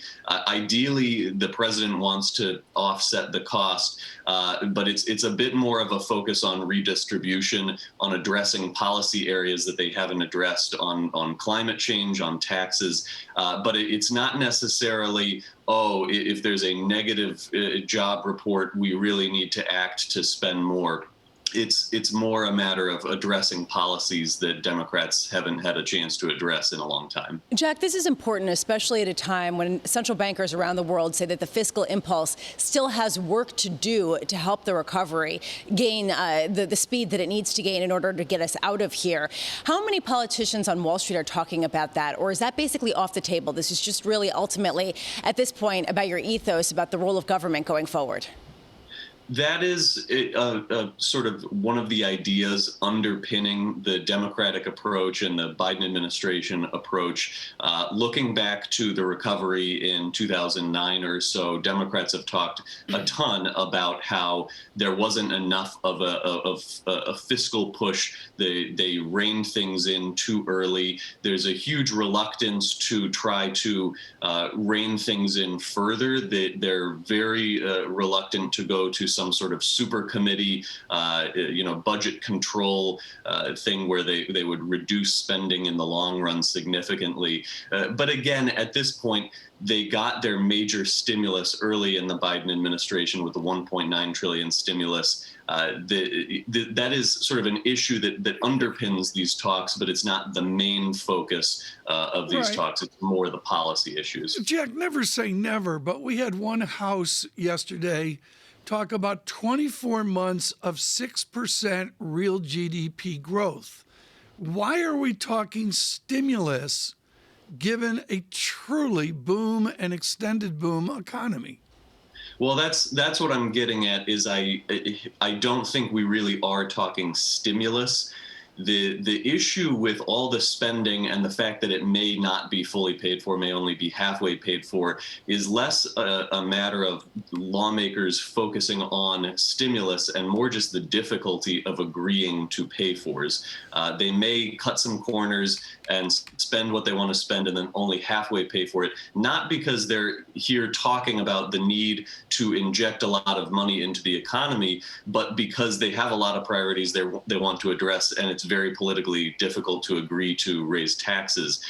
But compared to the early stimulus talks, these negotiations are not really in the context of a quote-unquote stimulus. They're more just a matter of addressing the many things Democrats have wanted to address. And they'd like to pay for it, but it's a difficult thing in Washington to actually agree to pay for all of your priorities. Jack Fitzpatrick, down in D.C., our Bloomberg government reporter. Thank you, sir. Your 10-year yield, 148. On a US 10-year, yields are higher by about a basis point off the back of this conversation, Tom, and we're sub 150. That is not where people thought we'd be at the start of the year. The price a lot of people thought we'd be making this move to 2%. Yeah, you're right, but price is crashing this morning. John, look at DXY, the blended dollar big currency index, 92 handle. That gets my attention. It's not, again, it's not a breakout, but it's a little bit of a oomph to the dollar. Euro's been a bit weaker over the past week, Lisa. Yeah, the key question that I have is that Congress members have moved past the pandemic. They've moved past the recovery, and yet we still have labor market weakness and frictions. And I do wonder how the fiscal spending will dovetail into that, John, in order to get some sort of critical speed. It's a question to me. Payrolls on Friday. The biggest call right now on the street. 1 million plus coming from Pantheon. Ian Shepherdson, good friend of this program. 700K, your estimate, Tom. How did Britain lose to Iceland in 2016? You mean England? Yeah. Yeah. How? Iceland were a nice team. They had a great fan base. You don't want to put, how does Britain lose to Iceland? Coming up at the commercial break, Tom and I talking football. I'm learning. Shocked. Folks, I'm learning.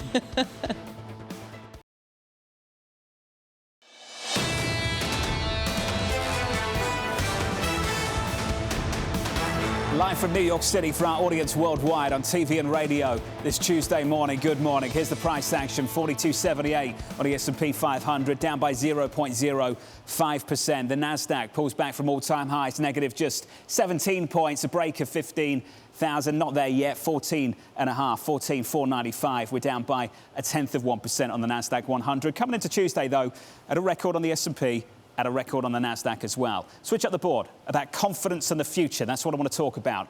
Confidence in the future. United Airlines ordering 270 jets. Scott Kirby, the CEO, talking about a 100% return of business travel. Year to date, the S&P 500 airlines are up close to 16%. Over the last 30 days, it has not been pretty. We're down by almost 12% on American, on Delta. We're down by 9.5% on United, down a little more than 10%. The Delta variant story I find to be absolutely fascinating. Broad-based macro story, apparently we're not there yet. Concentrated travel story, apparently we are. And I just wonder, for how much longer will that be a concentrated story? Switch up the board and get to the bond market. 2s, 10s, 30s, just to wrap things up. 10-year yield, 148.50. On 10s, yields are higher by about a basis point. On 30s, 2.1%. On 30s, we grind higher by about a basis point. Lisa asked the question a little bit earlier on. When do you start to worry about the Delta variant, Tom? Do you look to the data? So far, caseloads, yes, cases have picked up materially in places like the UK, in Israel. But the relationship between cases and deaths and hospitalizations is not as tight as it once was. That's good news. Do you look to something else, the policymaker, that might start to tighten things up? That's what this story has been about in the airlines. Tom, do you look to something else? Do you just wait for price to correct and then the narrative starts to build on itself? What I'm watching is a total correlation of this to percent vaccinated. It is just real simple. Some nations don't have it, including beleaguered poor Africa, and there's other nations that are just way, way behind, and they got to get up to, I don't know what it is, John, 45.2, 45.3% U.S. But Lisa, the UK has it, Israel has it, and we're still having this conversation. I think that the question that you asked, which is at what point does this become a macro story, is the key one. Why is this so isolated if it is having an effect on activity around the world? We're not there yet. 10s right now, 148.50 on a 10-year yield. Let's get you some stocks on the move. Here's Romain. Yeah, good morning, John. Let's stick with the travel theme. Of course, you had the airlines up there on the board. Boeing also getting a slight bid here in the pre-market, up about 0.6% here. A lot of this, of course, has to do, of course, with those 270 jet orders by United. 200 of those are for Boeing 737 MAX. Remember, Boeing shares had sold off the previous couple of days because of concerns about a software issue with a different plane, the 777, that's in development now. The bid today, not enough to sort of overcome all of those losses here. But again, you talk about the long-term story, and those orders do appear to be coming in, at least for that 737 MAX. The other big story late yesterday, of course, was Facebook. Of course, two interesting complaints, one by the FTC and another by a coalition of states. Those antitrust complaints thrown out. The complaints were thrown out, but not the cases themselves, and that's an important legal distinction because it means that the regulatory cloud still is above Facebook for right now. And, of course, the states and the FTC can refile those complaints by the end of July if they so choose. The strategists we talked to yesterday said they will choose to do that. What got priced into the market yesterday was a 4% pop on Facebook. The idea that the government's effort to crack down on Facebook and other big tech companies is going to be a much harder slog. Those shares up fractionally here in the pre-market. Also in the transportation space, an interesting note out by the folks over at Citigroup, upgrading some of the railroads, including CSX, to buy CSX, up almost 3% on the day. Now, flip up the board. I know you guys have been talking a lot here about the banks, and you're going to talk about that in just a moment. Of course, we did get a lot of those dividend and buyback announcements here. Of course, you had J.P. Morgan going up about 10% on its dividend, Bank of America going up 17%, Citigroup up about 60%. The big surprise, though, I think was really Morgan Stanley and Wells Fargo. Morgan Stanley, of course, doubling its dividend for the quarter and, of course, announcing that buyback plan of about, I believe, $12 billion. Also, late yesterday after the bell, we actually got earnings out of Jefferies, and that was an interesting move there, too. They pretty much beat on all the main metrics. That investment banking backlog right now, guys, at a record level. Romain Bostic, thank you so much. Really interesting to see where the banks are when we do the close this afternoon with Mr.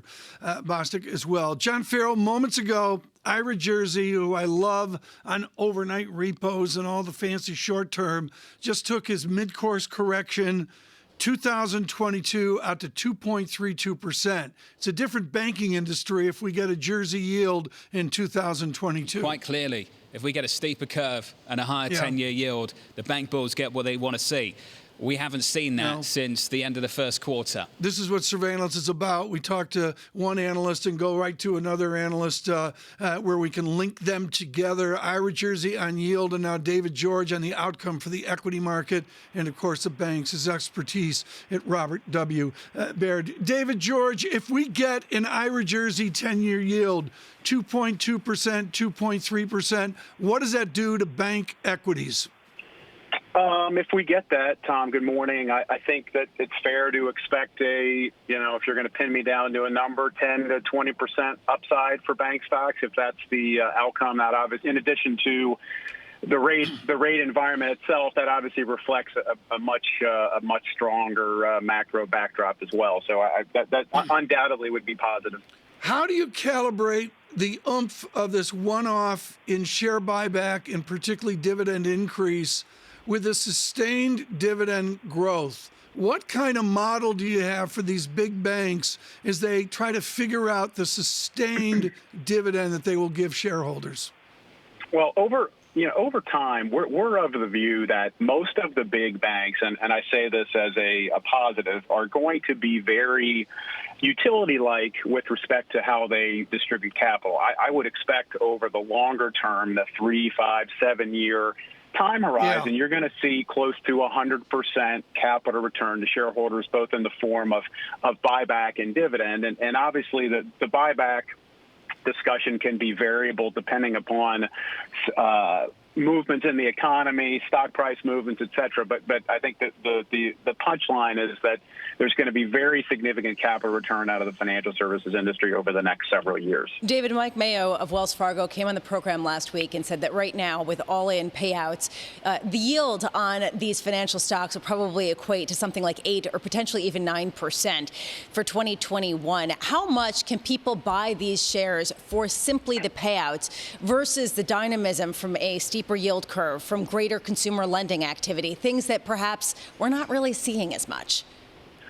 I think part of the investment case is clearly capital return, but I think buying banks on that alone is probably a somewhat of a frail thesis. I think in order to be very bullish from these prices, and again, to kind of give you some perspective, banks are up over 100% over the last 12 months. They're up over 25% on a year-to-date basis. So clearly, there's significant expectations priced into them today. So I think that the challenges from here, capital return from my perspective is very positive, but it's not enough to make a very bullish call for financials from these levels. I think for the group to do well, you need higher rates, you need more loan growth, you need continued strength in the capital markets. And again, as you said, that kind of remains to be seen at this point. Okay, let's put the rates picture aside, since that's less determined, frankly, is anyone's guess. There is a question about loan growth. And Allison Williams of Bloomberg Intelligence and I were talking yesterday, and she said, really, the untold story over the past month was from these bank executives saying that actually consumer loan growth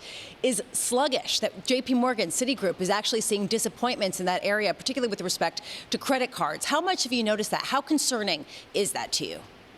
It's not concerning, but it's absolutely a factor. Allison is right on as usual, and basically, in simplest terms, the government stimulus has crowded out loan growth. That's basically, from my perspective, really what's happening here. The amount of stimulus has been so significant that it has really eliminated the need for many entities and consumers, frankly, to really binge on borrowing. Now, I think that will change over the next couple of years, but over the short term, it shouldn't be a significant surprise because it's very much in bank deposits. If you look at deposit growth for the banks, it's been well in excess of loan growth for the last several months. So in order for us to see loan growth improve, we would probably need to see deposits start to come down, and that frankly hasn't happened yet. Will it happen with these announcements of capital deployment? If they're going to buy back shares, they're going to use cash to do that.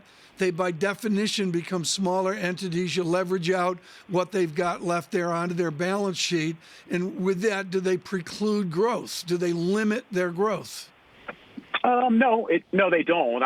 If loan growth does not manifest itself in a meaningful way, ironically, most of these companies will generate capital faster because they're not growing their balance sheets because of that lack of loan demand. So I don't think that any pickup in share buyback activity, Tom, has any implications for loan growth. David, love catching up. It's good to hear from you. David George there, Robert W. Baird, Senior Research Analyst. And Lisa is right. It has crowded out loan growth, but it's also really, really supported debt issuance in a massive way on the corporate side, and sovereigns too, for that matter. And not just debt issuance, but also where the proceeds are going, which is mergers and acquisitions. And you're seeing that banking sector absolutely flying. We saw that with Jefferies' returns yesterday, with their results.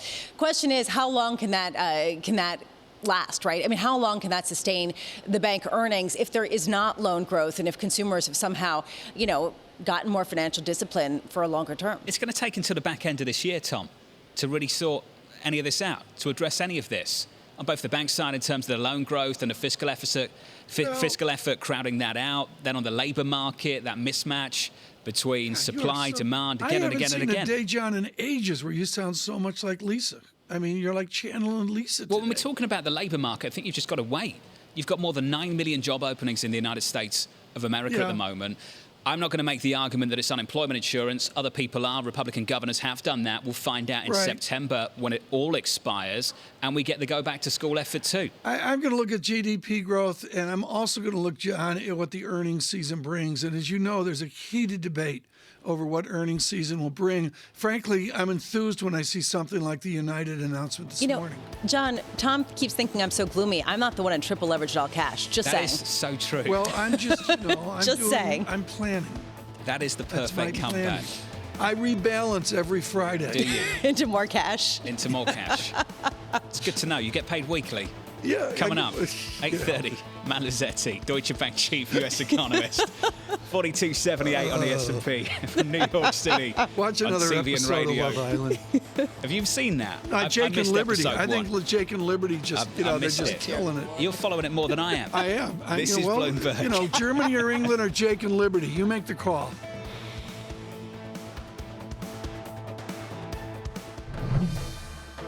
With the First Word News, I'm Ritika Gupta. On Capitol Hill, the House passed its own version of legislation aimed at boosting research and development in response to China. The Senate passed similar legislation, although its version includes incentives for semiconductor makers. The two chambers will have to negotiate the differences. The American father and son who helped auto executive Carlos Ghosn's escape trial in Japan have apologized. Michael and Peter Taylor told a Japanese court that they made a mistake, that they deeply regret. The two could get a 3-year prison term. They were extradited from the U.S. earlier this year. Morgan Stanley is leading the big U.S. banks in raising payouts to investors. According to statements, dividend payouts by the nation's 6 largest lenders will rise on average by almost half, and that's with Citigroup abstaining. The banks built up cash piles that easily met the Fed's capital requirements. Morgan Stanley doubled its dividend and announced $12 billion in buybacks. And Bloomberg's learned that the Justice Department has stepped up scrutiny of Google's digital ad practices in recent months. That shows the Biden administration is pursuing an antitrust probe that started under former President Trump. The Justice Department sued Google last year, saying it was abusing its dominance in internet search. And in the UK, house prices grew at their fastest annual pace in more than 17 years this month. That's adding to a growing wealth gap that has policymakers worried. According to Nationwide Building Society, property prices rose 13.4% from a year ago. The average price is now $353,000. Global news 24 hours a day on air and on Bloomberg Quick Take, powered by more than 2,700 journalists and analysts in more than 120 countries. I'm Ritika Gupta. This is Bloomberg.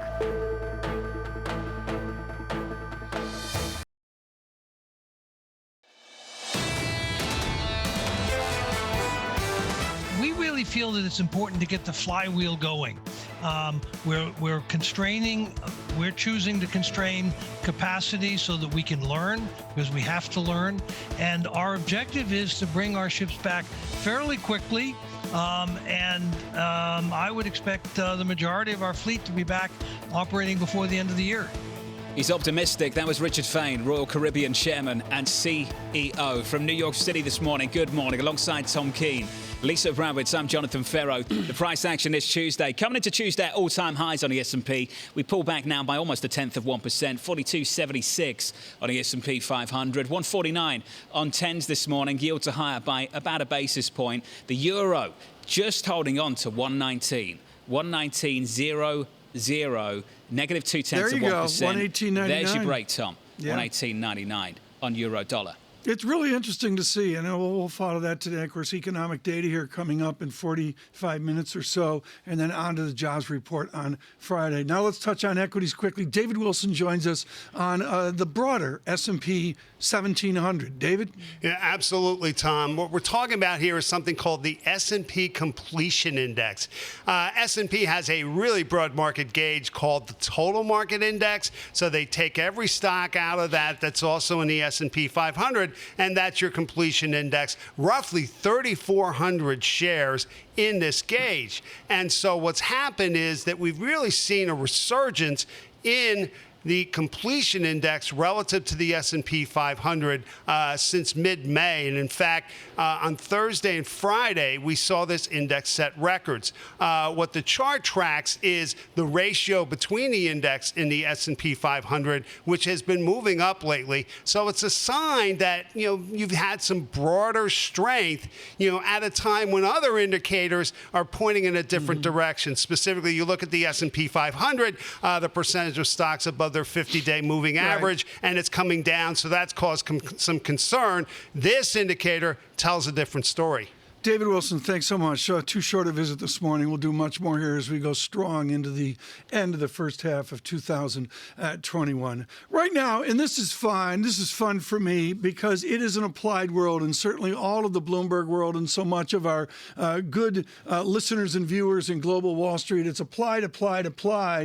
And then there's a pure research of it. It's fallen by the wayside in the last decades. And what we know at Bloomberg, and certainly what we know from our leadership, pure research matters. Andrew Brown spearheads our New Economy Forum, and he's put together a team of scientists and pure research types, an eclectic group called Catalysts that simply look back to the golden age of 1957, the year of IGY. No, not Donald Fagen and Steely Dan, but back when pure science mattered. That's really what you're doing here. Andy, thank you for joining us quickly today. These catalysts are about doing research and figuring new things out. These catalysts are about problem solving. So the Bloomberg New Economy was set up by Michael Bloomberg in 2018 to bring together leaders of East and West, the industrialized North, the emerging South, to address the biggest problems facing humanity. This Catalyst program is intended to turbocharge that effort. So, we were kind of inspired in some ways by the pandemic, which gave rise to this wave of innovation and creativity.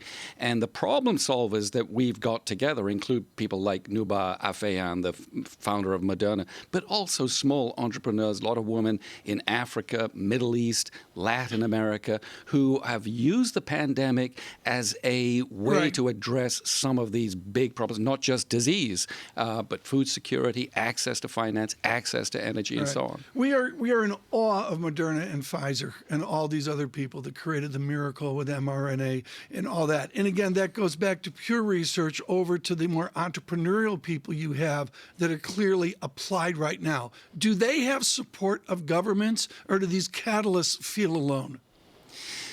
I kind of, the analogy I think about is the analogy with World War II, where you had this incredible global crisis that gave rise to a huge number of innovations directed by government. So you had, for instance, mass production of penicillin.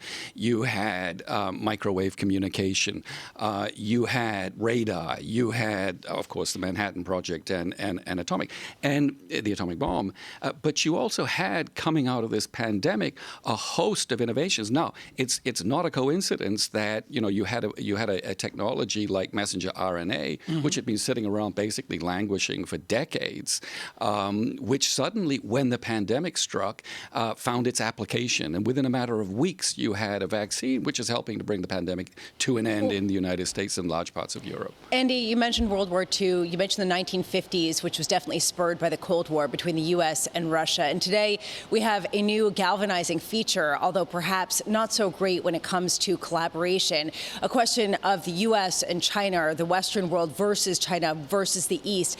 How easy is it to get people to work together? How much of a common cause is there versus a competitive spirit underpinning a lot of these advancements? Space is actually a collaborative frontier. Most missions into space are now multinational.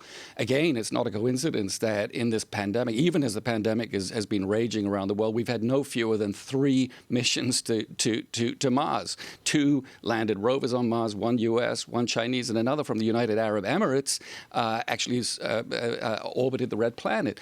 And that one from the UAE is particularly interesting for us. In fact, one of our catalysts is the UAE Minister for Advanced Technology, Her Excellency Sarah Al-Amiri, and UAE is looking to space to look at life beyond oil. So putting together technologies, developing the human capital, human talent that is needed to drive the UAE economy, which of course is heavily oil dependent in a post-fossil fuel world. So the idea of space, I mean, there are a lot of people looking at space, Elon Musk and Jeff Bezos and so on, potentially as an escape from all the problems on Earth. You're going to set up colonies on Mars and look back at a burning planet. Our catalysts are actually looking at space as an answer to problems here and now on Mother Earth. Andrew Brown of the New Economy Forum. Andrew, looking forward to all the work that you and the team are going to produce through the next several months and through the rest of this year as well. Andy, thank you. And Tom, it goes back to a story we've discussed many a time over the last year or so, over the last 12 months. If last year was a catalyst for all this change, will we be surprised more by how much changes or by how much things remain the same? And that's going to be a story sector to sector through the whole of this economy and beyond. Yeah, it's going to be interesting to see. I mean, all in all, the catalysts are there, but you're pounded against the government, the fiscal deficit and such, and that creates that worry that's out there. Again, I would look to corporations, John. They're adapting to what we see right now, and that's this massive bull market that so few are on board. United Airlines ordering 270 jets. Lisa, that's a bet that things remain how they used to be before the pandemic. Although trying to rejigger things and get a competitive advantage in a reset world, and perhaps that is what we're seeing more than anything. 100% return of business travel is the call coming from Scott Kirby. Stunning announcement this morning, the CEO of United Airlines. Yeah. As of when? Exactly. Isn't that the cheat guide for any strategist? You make a call, but you don't offer a time. Yes. Isn't that always the same? Coming up, Mike Bell of JP Morgan Asset Management, global market strategist out of London from New York City this morning. Good morning. 42.76 on the S&P 500.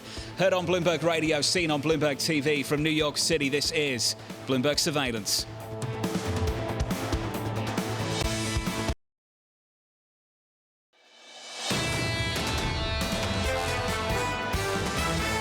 Economy is running very, very hot above long-term averages, and that should push you into these cyclicals. I think we've probably seen the best of it for U.S. growth. We cannot maintain this 6%, 7% GDP growth rate in the United States. This is going to be a tantrum-less taper. At what point does Powell lift his foot off the accelerator on financial dynamics in terms of pumping money into the system? And how will the market react? This is Bloomberg Surveillance with Tom Keene, Jonathan Ferro, and Lisa Abramowicz. Good morning, everyone. Jonathan Ferro, Lisa Abramowicz, and Tom Keene, a simulcast, Bloomberg Radio, Bloomberg Television as well. An interesting Tuesday into a raft of economic data through the week. We've got the bank story, the Facebook story. John Ferro, we've got the Euro story, little tea leaves on our Bloomberg screen. And I'm sorry, weaker Euro says something. A break at 119 briefly, a dollar index with a 92 handle. I think it's been forgotten that the dollar topped out earlier on this year, at the end of March, when 10-year yields topped out. Dollar index had a 93 handle. Your 10-year yield was pushing 180. Now, Tom, since then, a lot of people will make the argument that that was about U.S. exceptionalism, that the rest of this year will be about Europe reopening, then EM.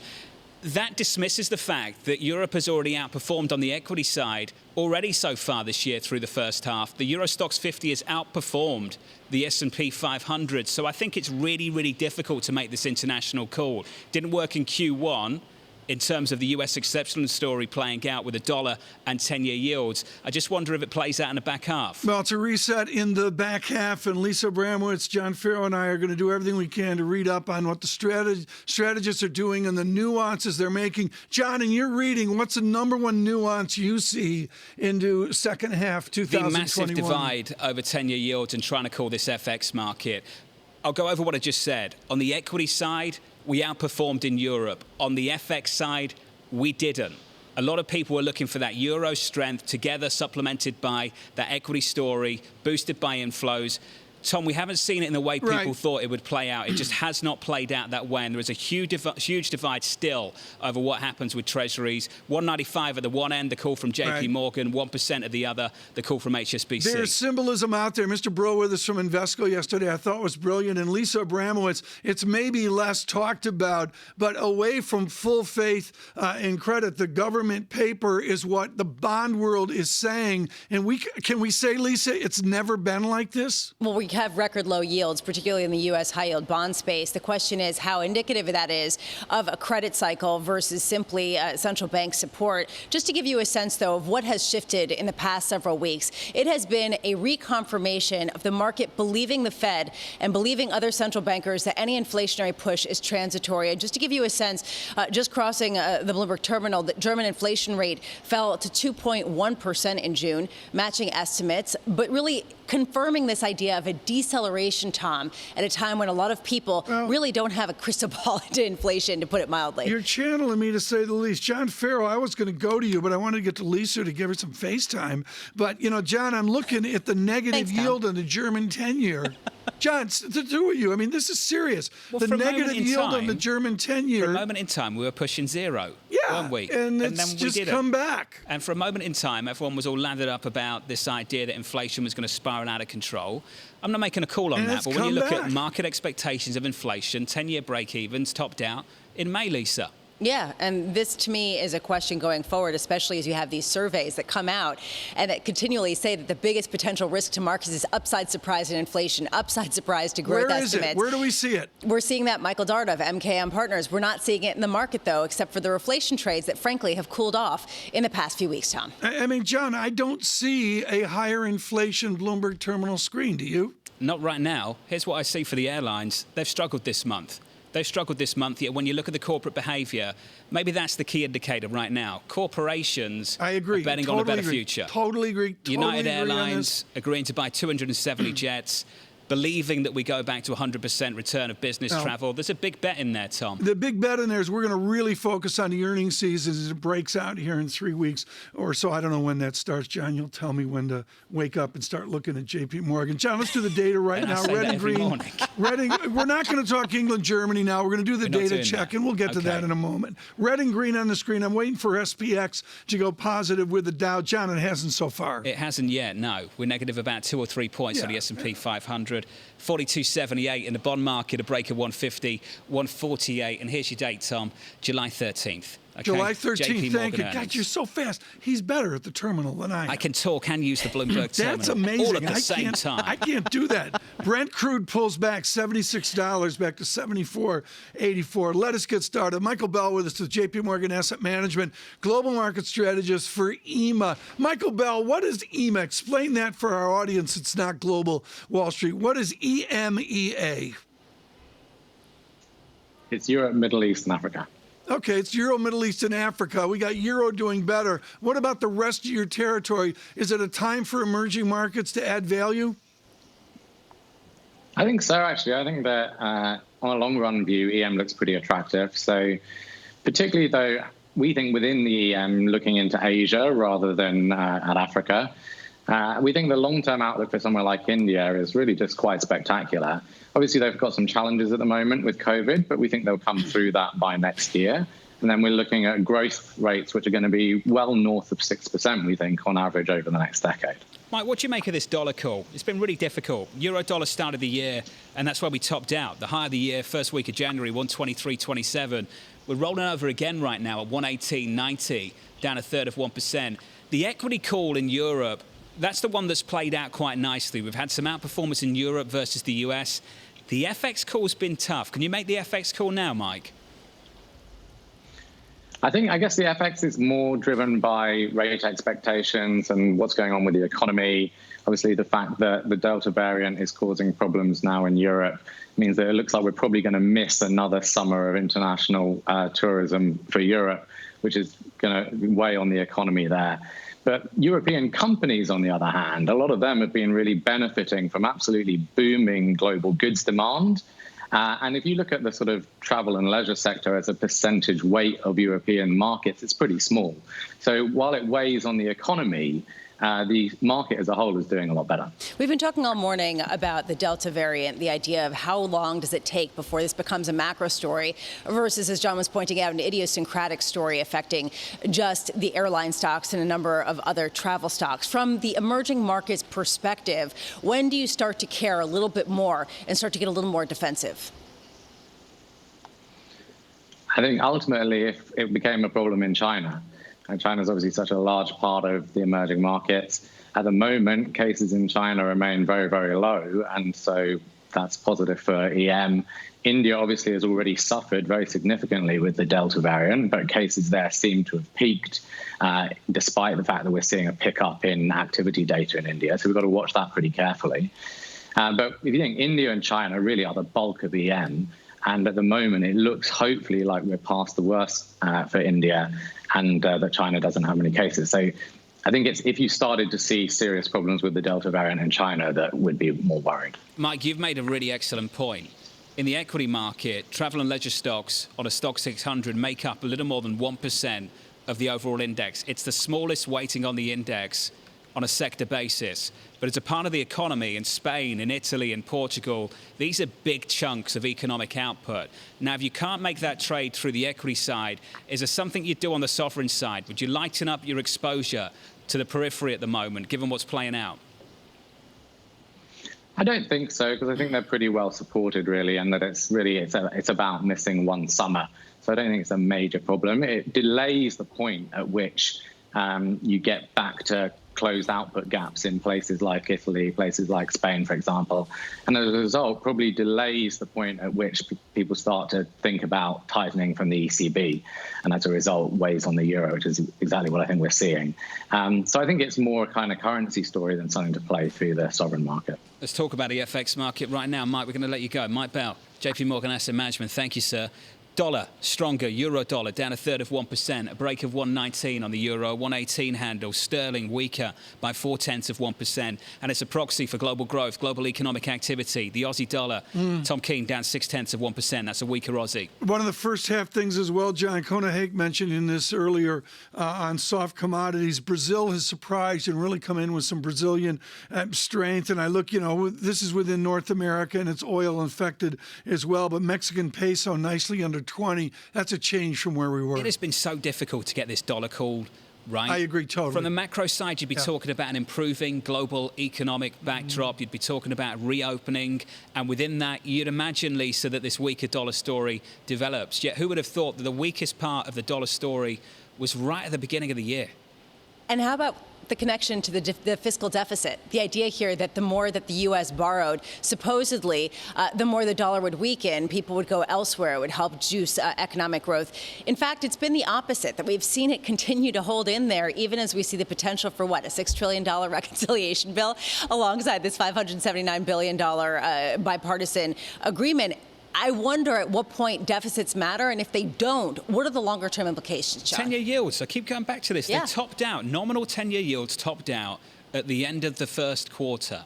And all the arguments I hear now for high yields, the valuation case, the supply case, the story about the reaction function of the Fed allowing for more inflation, those three arguments all existed at the start of this year as well, Tom. Yet here we are at the halfway point of 2021, sub 150. We're re-rationalizing wrapped around the elephant in the room, which is a boom economy that none of us have ever experienced. How can you take a price and yield analysis over to what, John, 7-8% now economy, even 5% TK, coming I'm with on you. economy? I don't think you can with any accuracy. yet you can bet on the direction, and most people just assume directionally up and to the right. Higher, much higher, Lisa. I don't know if it's a boom market, though. And this, I think, is a question. How much is this just simply spending that we didn't see last year in terms of services? And that really is something that we won't know until a couple of months from now. Coming up on China, Mike Ballard, JP Morgan, mentioned the importance of what was taking place in China. We'll do that next with Leland Miller, China Beige International CEO. Your equity market unchanged at 42.79 from New York City this morning. Good morning to you all. Worldwide, heard on Bloomberg Radio, seen on Bloomberg TV. This is Bloomberg Surveillance. With the First Word News, I'm Ritika Gupta. President Biden will promote his infrastructure plan today in rural Wisconsin, where support for Donald Trump still runs deep. The president's proposal would have benefits for agriculture and soaring exports to China on boosting corn, soybean and wheat prices. Still, rural voters are wary of President Biden. Wisconsin is one of the states that will play a key role in the 2022 elections for control of the Senate.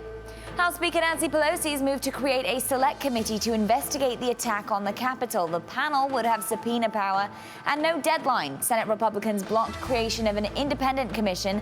Legislation creating the committee would give Republicans 5 of the 13 seats. And it's a record purchase for United Airlines. The carriers agreed to buy 200 Boeing 737 MAX jets and 70 Airbus A321 Neo jets.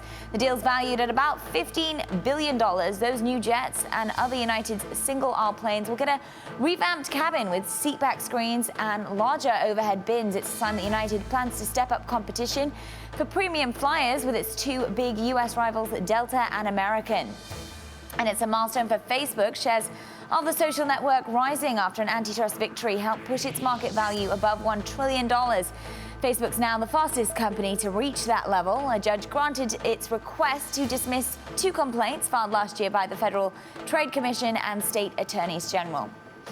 And JP Morgan reportedly is boosting its pay for junior bankers. According to the UK's Financial News, the bank's now offering first-year analysts starting salaries of $100,000. Younger bankers on Wall Street have complained of longer hours due to the boom in M&A. Global news 24 hours a day on air on Bloomberg Quick Take, powered by more than 2,700 journalists and analysts in more than 120 countries. I'm Ritika Gupta. This is Bloomberg.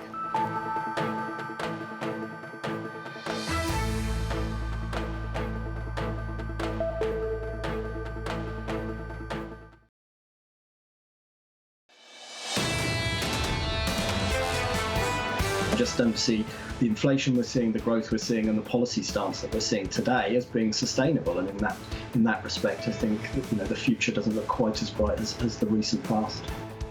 That was James Athey, Aberdeen Standard Investments Senior Investment Manager from New York City this morning.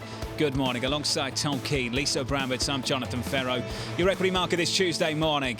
All-time highs just pulling back 0.25 points. We're off by 0.01%.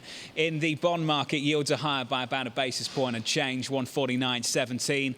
Dollar strength, the story through G10. Euro dollar, a break of 119 to the downside. Euro dollar 118.87. We're negative there, a third of 1%. There's some movement, John. There's no other way to put it. I mean, There's some currency movement here. And again, this goes into important economic data. Again, to remind you, July 2 jobs report on Friday. Right now is arguably the most important interview we'll do this week on China. Leland Miller owns a franchise. His China Beige book, which is the granularity of China out of UVA. He simply owns the high ground on what is really going on in China. Leland Miller joins us here around the politics of China and also their economics. Leland, I want to just cut to the chase. What's our biggest misconception about China right now? I think the biggest misconception is the degree to which credit is really being strangled right now, and capex is down. I know it's consensus to understand that there's some deleveraging going on in China, but when you look at our quarterly credit results, I mean, you're seeing record lows in everything, all the big categories, overall borrowing by state firms. If you look by geography, you're seeing enormously low, just numbers crater outside the big 3 regions of Shanghai, Beijing, and Guangdong. So it's hard for people, I think, to understand the degree to which China is really squeezing the credit, this credit spigot right now. This is not the deleveraging claims of the past. Well, let's jump forward to the politics. You state clearly there's another false dawn for retail as well. How does that change the political domestic calculus for President Xi? If he's got credit challenges and he's got a retail false dawn, what does that mean for his politics? Well, it's a real problem looking into 2022 when you're going to see the twice-a-decade party Congress. Right now, you've got a global recovery, and you've got China exporting and doing well with manufacturing, and so parts of the economy are going very, very well. So it's hard to see, the true weakness in there because it's not hitting the overall numbers except in very specific places. But for any durable recovery, you're going to need a consumption recovery. You're going to need retail back. You're going to need services back. And these sectors are not doing well. And services hasn't done much since the end of 2020. And retail is actually looking worse than it did last quarter. So you're going to have to see a pickup in this. But how are you going to see a pickup if firms aren't able to borrow as much? So they've got some policy decisions to make come into this year. And behind all of this is GDP, is annual growth. And you see the potential for negative growth in China should the credit impulse continue to be restricted the way that you've seen so far. Can you elaborate on just how much of a slowdown we could see? Yeah, look, the GDP number can be whatever Beijing wants it to be because literally they just let up on the credit spigots and the number will grow. And they won't have negative GDP. They'll have growth, but when you're plenty of growth. But when the problem here is that when you're looking at the numbers in a non-year-on-year fashion, you're not looking at the comparison from what happened during the immediate recovery from the coronavirus. You start seeing clear numbers. And what's happened in 2021 has not been this dramatic pickup in growth. If you're looking at it month to month or quarter to quarter, everything is skewed by the year-on-year lens. So with the credit slowdown, the CapEx slowdown, these are really hitting growth numbers, but you don't see it as much in the GDP number because it's a year-on-year figure. And one thing that you point out in the recent report is that fewer retailers have borrowed than at any time in the China Beige Book's history. Going forward, can you give us a sense of the why behind the restriction in credit? What is China trying to accomplish? And when will it start to ease up a little bit here? Well, for years, I think that there's been an understanding in Beijing that they need to pull back on this extraordinary this stimulus all the time, everywhere type of mindset, where everything was backstop and firms weren't allowed to fail and products weren't allowed to default. And they're pulling back from that because I think that there's some real anxiety in Beijing that they're coming, they're maybe not at the end of the line, but they're nearing the end of the line of being able to do this. In the West, everyone believes China can just stimulate forever. In Beijing, there's more anxiety. So they're going to have to figure out how much of a slowdown they can stomach, particularly going into an important political year like 2022. They're doing it now. They're riding the global recovery. But the end of this year is going to make for some very, very interesting policy decisions because they've got to go one way or the other. Leland, what do you see in Hong Kong? What's the Beige Book of Hong Kong? And what is your counsel to major Western banks? Well, we don't track growth as part of China Beige Book. We don't track Hong Kong as part of the China Beige Book overall survey. But I think what's happening in Hong Kong is pretty clear. There's a huge crackdown. This is becoming China. It's not the Hong Kong of old. And so businesses that can cater to a purely Chinese audience or have business inside Hong Kong, they can stay and do well. But I think the idea that Hong Kong is this international center of commerce, that's just not true anymore. And it's going to get worse and worse as the authorities use the national security law to just weed out any evidence of dissent or any evidence of pushback against the Communist Party back in the mainland. Leland Miller of the China Beige Book, the international CEO. Great to catch up, Leland. As always, thank you, sir. Just getting some more details on a credit call from Morgan Stanley that I want to bring you guys. Lisa, I think you'll be interested in this one. Quote, vulnerable to a negative surprise.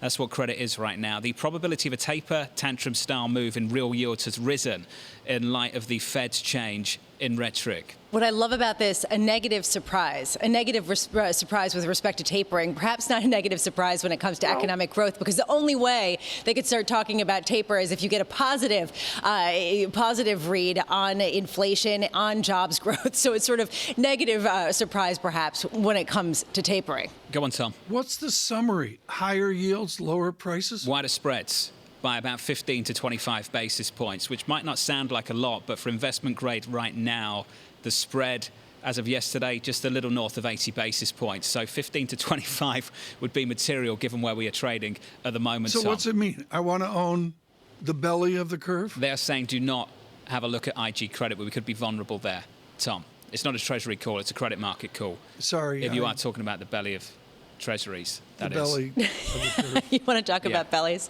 Or something else. Look, honestly, though, I have to wonder what indication have any Fed officials, at least those at the top, what have they given that they're actually willing to start talking about tapering in the near future? Well, good question. What have we heard?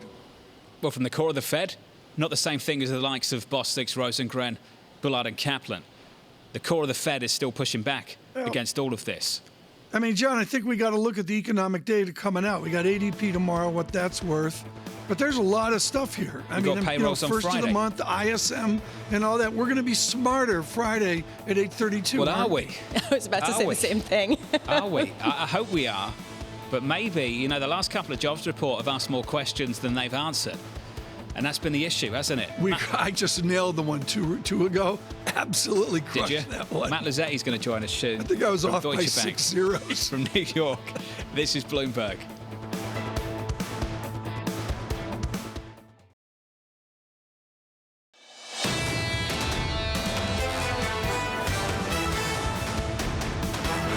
From New York City, live on TV and radio, this is Bloomberg Surveillance for our audience worldwide, alongside Tom Keene and Lisa Abramowicz. I'm Jonathan Ferro. 8:30 New York time, 1 hour away from the opening bell. Equities coming into Tuesday at record highs on the S&P right now, 4280, totally unchanged. And I have to say, since we came in and around 4:30 Eastern time, I think Lisa gets in first, then Tom and I compete for who comes in last. We have not been moving on S&P 500 futures. Yields right now, 149.85, a bit of a lift there by a little more than 2 basis points. In the FX market, euro-dollar is where you see the price action. In fact, through FX in G10, the euro's weaker, the dollar's stronger, euro-dollar a break of 119 at 118.87. My tendency, John, is we're higher. We're higher today. I mean, Dow futures green and SPX, we get green for a bit and then the other way, and we'll see. And it's the economic data. 9 o'clock, we get that housing data, John. I'm sorry, it's important. It's part of America. And then on to payrolls. ADP, the appetizer before the main course. Your main course, the estimate there, 700K. Claims as well as maybe the most elegant chart out there. Right now, to make us smarter, Matthew Lazzetti with us for you on Global Wall Street. Deutsche Bank has just done a terrific job. It's maybe a fractious view with a different view short-term versus their view long-term. Let's go wicked short to Friday with Matthew Lazzetti, our first real discussion of his jobs report. Matthew, I love what you say. It is a perplexing labor economy. How will this Friday's report be perplexing? Sure. Thank you for having me. I think what we've seen over the past several months is data points which are pointing at two different things. We have an economy which on a number of metrics looks like there's a lot of slack. 7.6 million jobs below pre-COVID, a labor force that's 3.5 million below pre-COVID as well. On the other hand, you have record quits, record job openings, wages have been firm.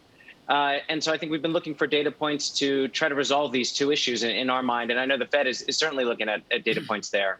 I don't think we get a resolution this week. We expect 700,000 jobs. We expect the unemployment rate to tick down by 1/10, the labor force to pick up a little bit. But I think, as Fed officials have said, it's more likely that we have to wait until the fall till we get labor supply coming on fully and get a greater resolution of this real dichotomy that we're seeing in the labor market. That February, before the pandemic, we all look back at that nirvana of what was billed as a fully employed America. Is that what we're going back to, or are we going forward to something new and different? Look, I think there's definitely some things that have changed, and probably from a structural sense. And the Fed and Chair Powell has talked about retirements really picking up, probably on the back of a big pickup in wealth and savings that households have had there. But in my mind, what we learned from the pre-COVID labor market was we just continually found labor supply. The prime age labor force participation rate continued to trend higher, people coming off disability insurance rolls. Vice Chair Clarida at that point was saying that NAIRU could be as low as 3.5%. And I don't think that there's anything from this shock that prevents us from getting back there. If anything, greater workforce flexibility, some of these policies that the Biden administration is looking at should help to lift labor supply. So there is no doubt constraints in the near term on labor supply. But if we look forward by a year 2 years, I think that we should anticipate that we can get back to that pre-COVID labor market. Matt, some people have made the argument that holding back labor supply, one factor behind that has been the additional unemployment insurance. You make the argument you find limited evidence that enhanced unemployment insurance benefits were exerting a material drag on aggregate employment. What did you look at, Matt?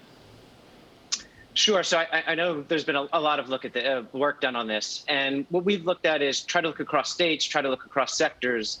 And are you seeing labor markets either in low-wage states that look like they are more constrained because they should be more impacted by enhanced unemployment benefits? Are you seeing low-wage sectors that are also being more constrained? And you really don't find that. So, for example, leisure and hospitality, we looked at the vacancy yield. And this is the rate at which you're turning job openings into hires. The vacancy yield in leisure and hospitality, which is a low-wage sector, is actually well above a lot of high-wage sectors. Similarly, if you look at across states, it's actually the low-wage states that are really outperforming here. It's the high-wage states that still have a lot of slack or well below pre-COVID levels. So in our mind, unemployment insurance benefits, no doubt, I would not deny that it is probably a factor for some. But if you look at the big macro stories, in my mind, it's COVID. And it's really not unemployment insurance benefits. Is the return to school part of the COVID story? So two things happen in September. The additional UI expires and the schools reopen. Hopefully, and everyone gets to go back to school, Matt. Do you think that could be the dominant factor here? Absolutely. I think you have the direct effect of that in reopening, which is just getting greater education and employment. But on the other hand, it opens up labor supply to an extent that we haven't seen as of yet. So I think in the debates that we have with clients on this, there's a very forceful debate on both sides, but we all kind of end up in a place where once we get to the fall, as vaccinations have picked up, as schools reopen, as unemployment insurance benefits roll off, all of those things should really lead to a lift in labor supply as we get towards the fall. Yet we haven't seen as much progress in the labor market as many people had expected. And yes, we have to wait. But at what point will you rethink your goals in terms of getting the unemployment rate back down to where it was and, frankly, getting the participation rate higher? I mean, what is concerning you and keeping you up at night with respect to this?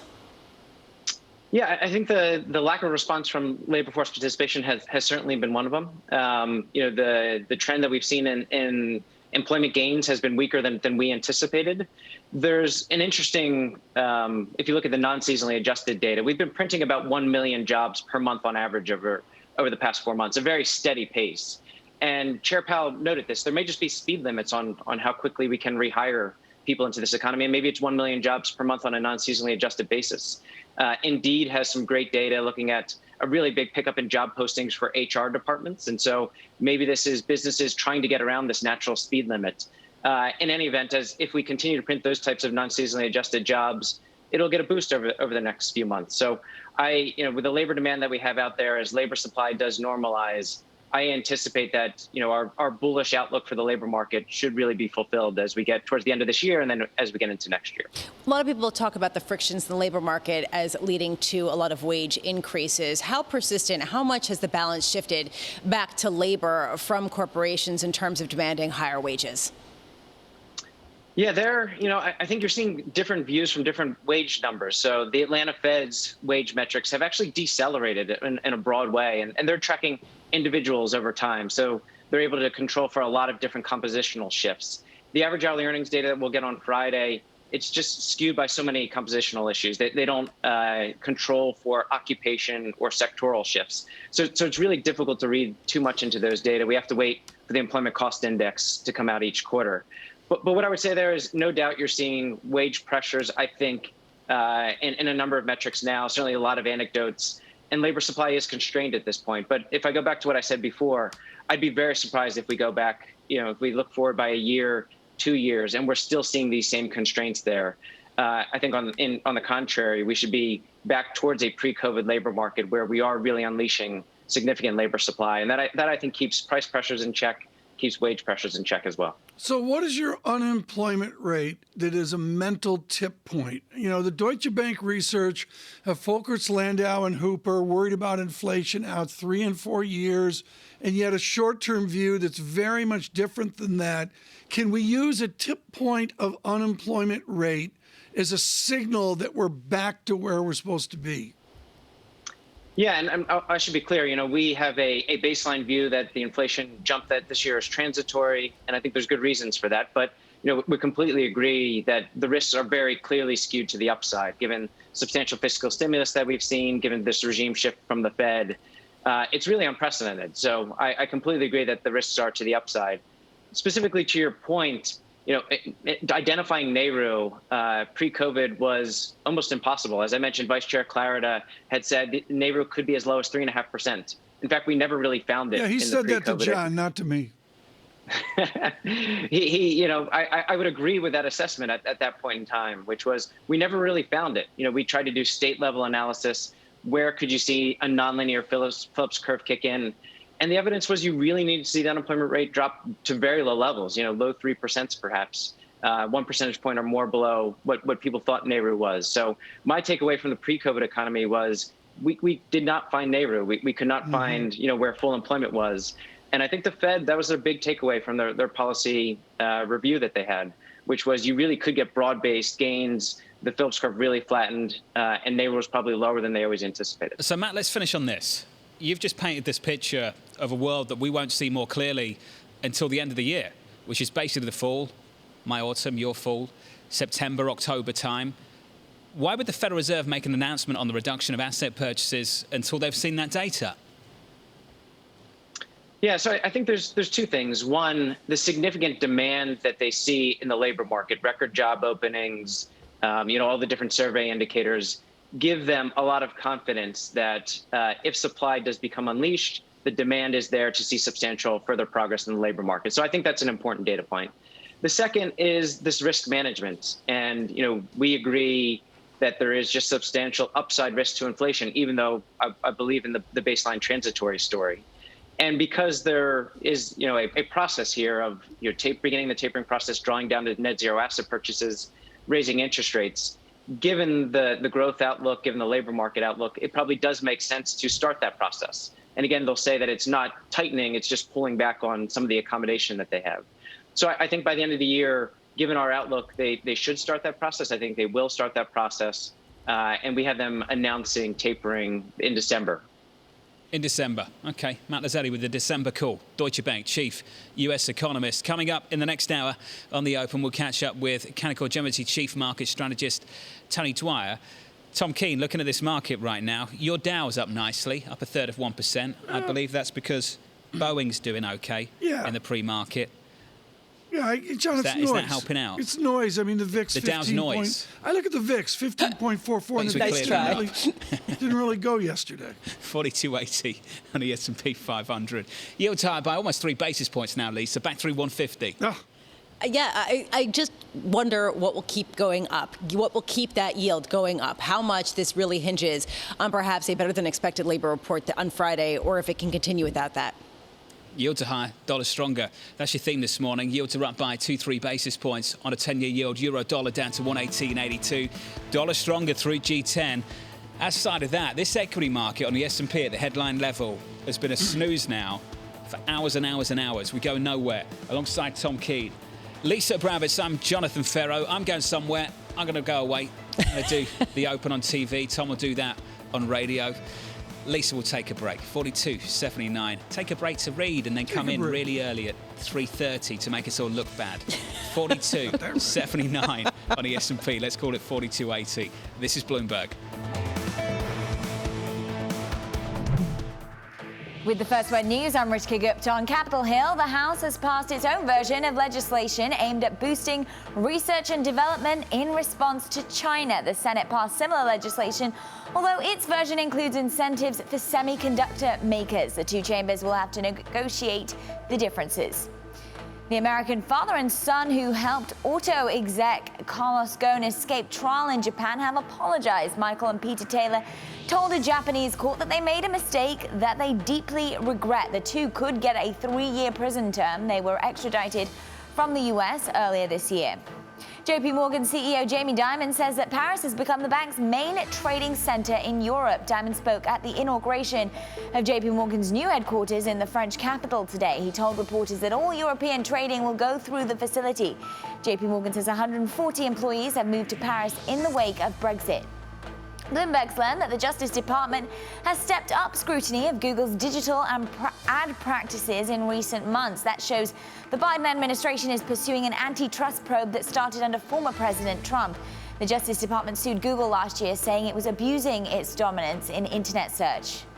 And in the UK, house prices grew at their fastest annual pace in more than 17 years this month. That's adding to a growing wealth gap that has policymakers worried. According to Nationwide Building Society, property prices rose 13.4% from a year ago. The average price is now $353,000. Global news 24 hours a day on air and on Bloomberg Quick Take, powered by more than 2,700 journalists and analysts in more than 120 countries. I'm Rishika Gupta. This is Bloomberg.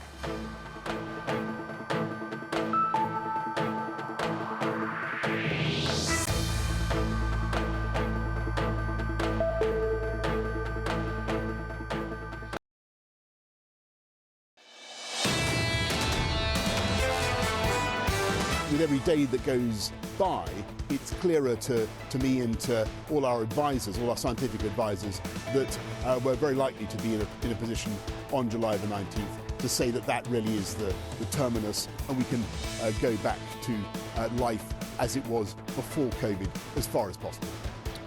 The Prime Minister of the United Kingdom, he will be focused on a small soccer match this afternoon between England. John Farrow chastising me. It is not Britain, it is England that is playing. England versus Germany. Lisa Abramowicz will have a full report for you here. Oh, yeah. In about an hour. Lisa Abramowicz and Tom Keene here. And right now, we're going to do a public service. One B. Ritholtz will join us. He's with Bloomberg Opinion, writing on any number of things. And Barry, I want to do this in that there's the year-end review, and we all look at them, and we all can line up sort of kind of like what we got wrong 6 months ago. And now we enjoy the mid-year correction, the mid-year adjustment, the mid-year outlook. How do you read a mid-year outlook, even it comes off the pen of Barry Ritholtz? Yeah, you're not going to like my answer. Years and quarters and other than earnings report, those are astronomical terms, not finance terms. The calendar year, the first half of the year, they're meaningless other than, well, July 1st is Bobby Bonilla Day for the Mets. But other than that, you just assume that whatever the previous trend that was in effect is continuing. Markets don't care about the flip of the calendar, whether it's a month, a half year, or a year. And by the way, this is actually a serious issue because investors have a tendency to get really wrapped up in these sort of things, and sometimes it forces or gives them an excuse to make ill-advised changes because of the calendar. And what's important here, Barry, and I'm in the camp that they're literally marketing efforts. I mean, to be completely cynical about it, folks, and we've all been involved with this as well. But if you have to look at a given marketing effort, how do you actually look at a 12-page report?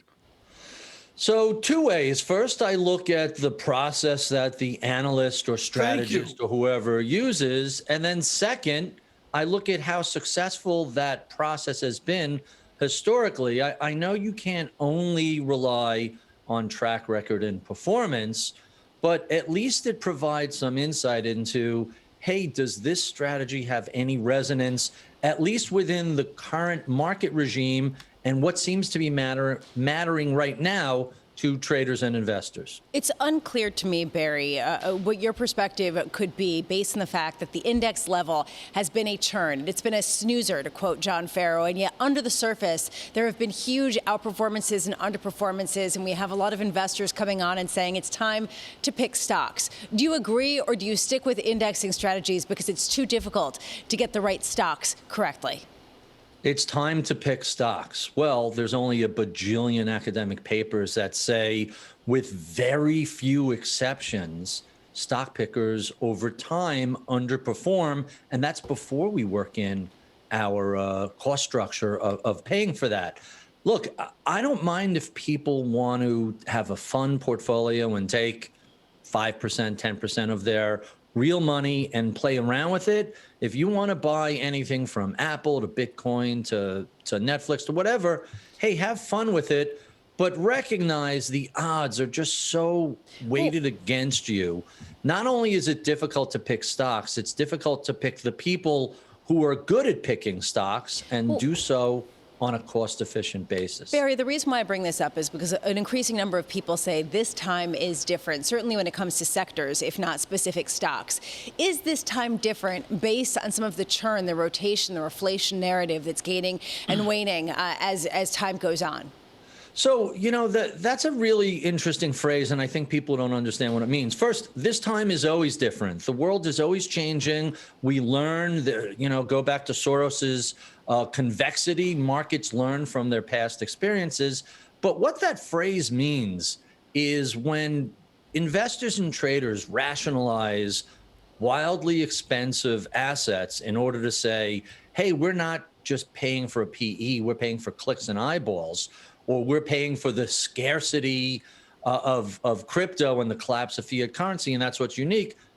That's what this time is different means. It always refers to the fact that human nature is unchanging.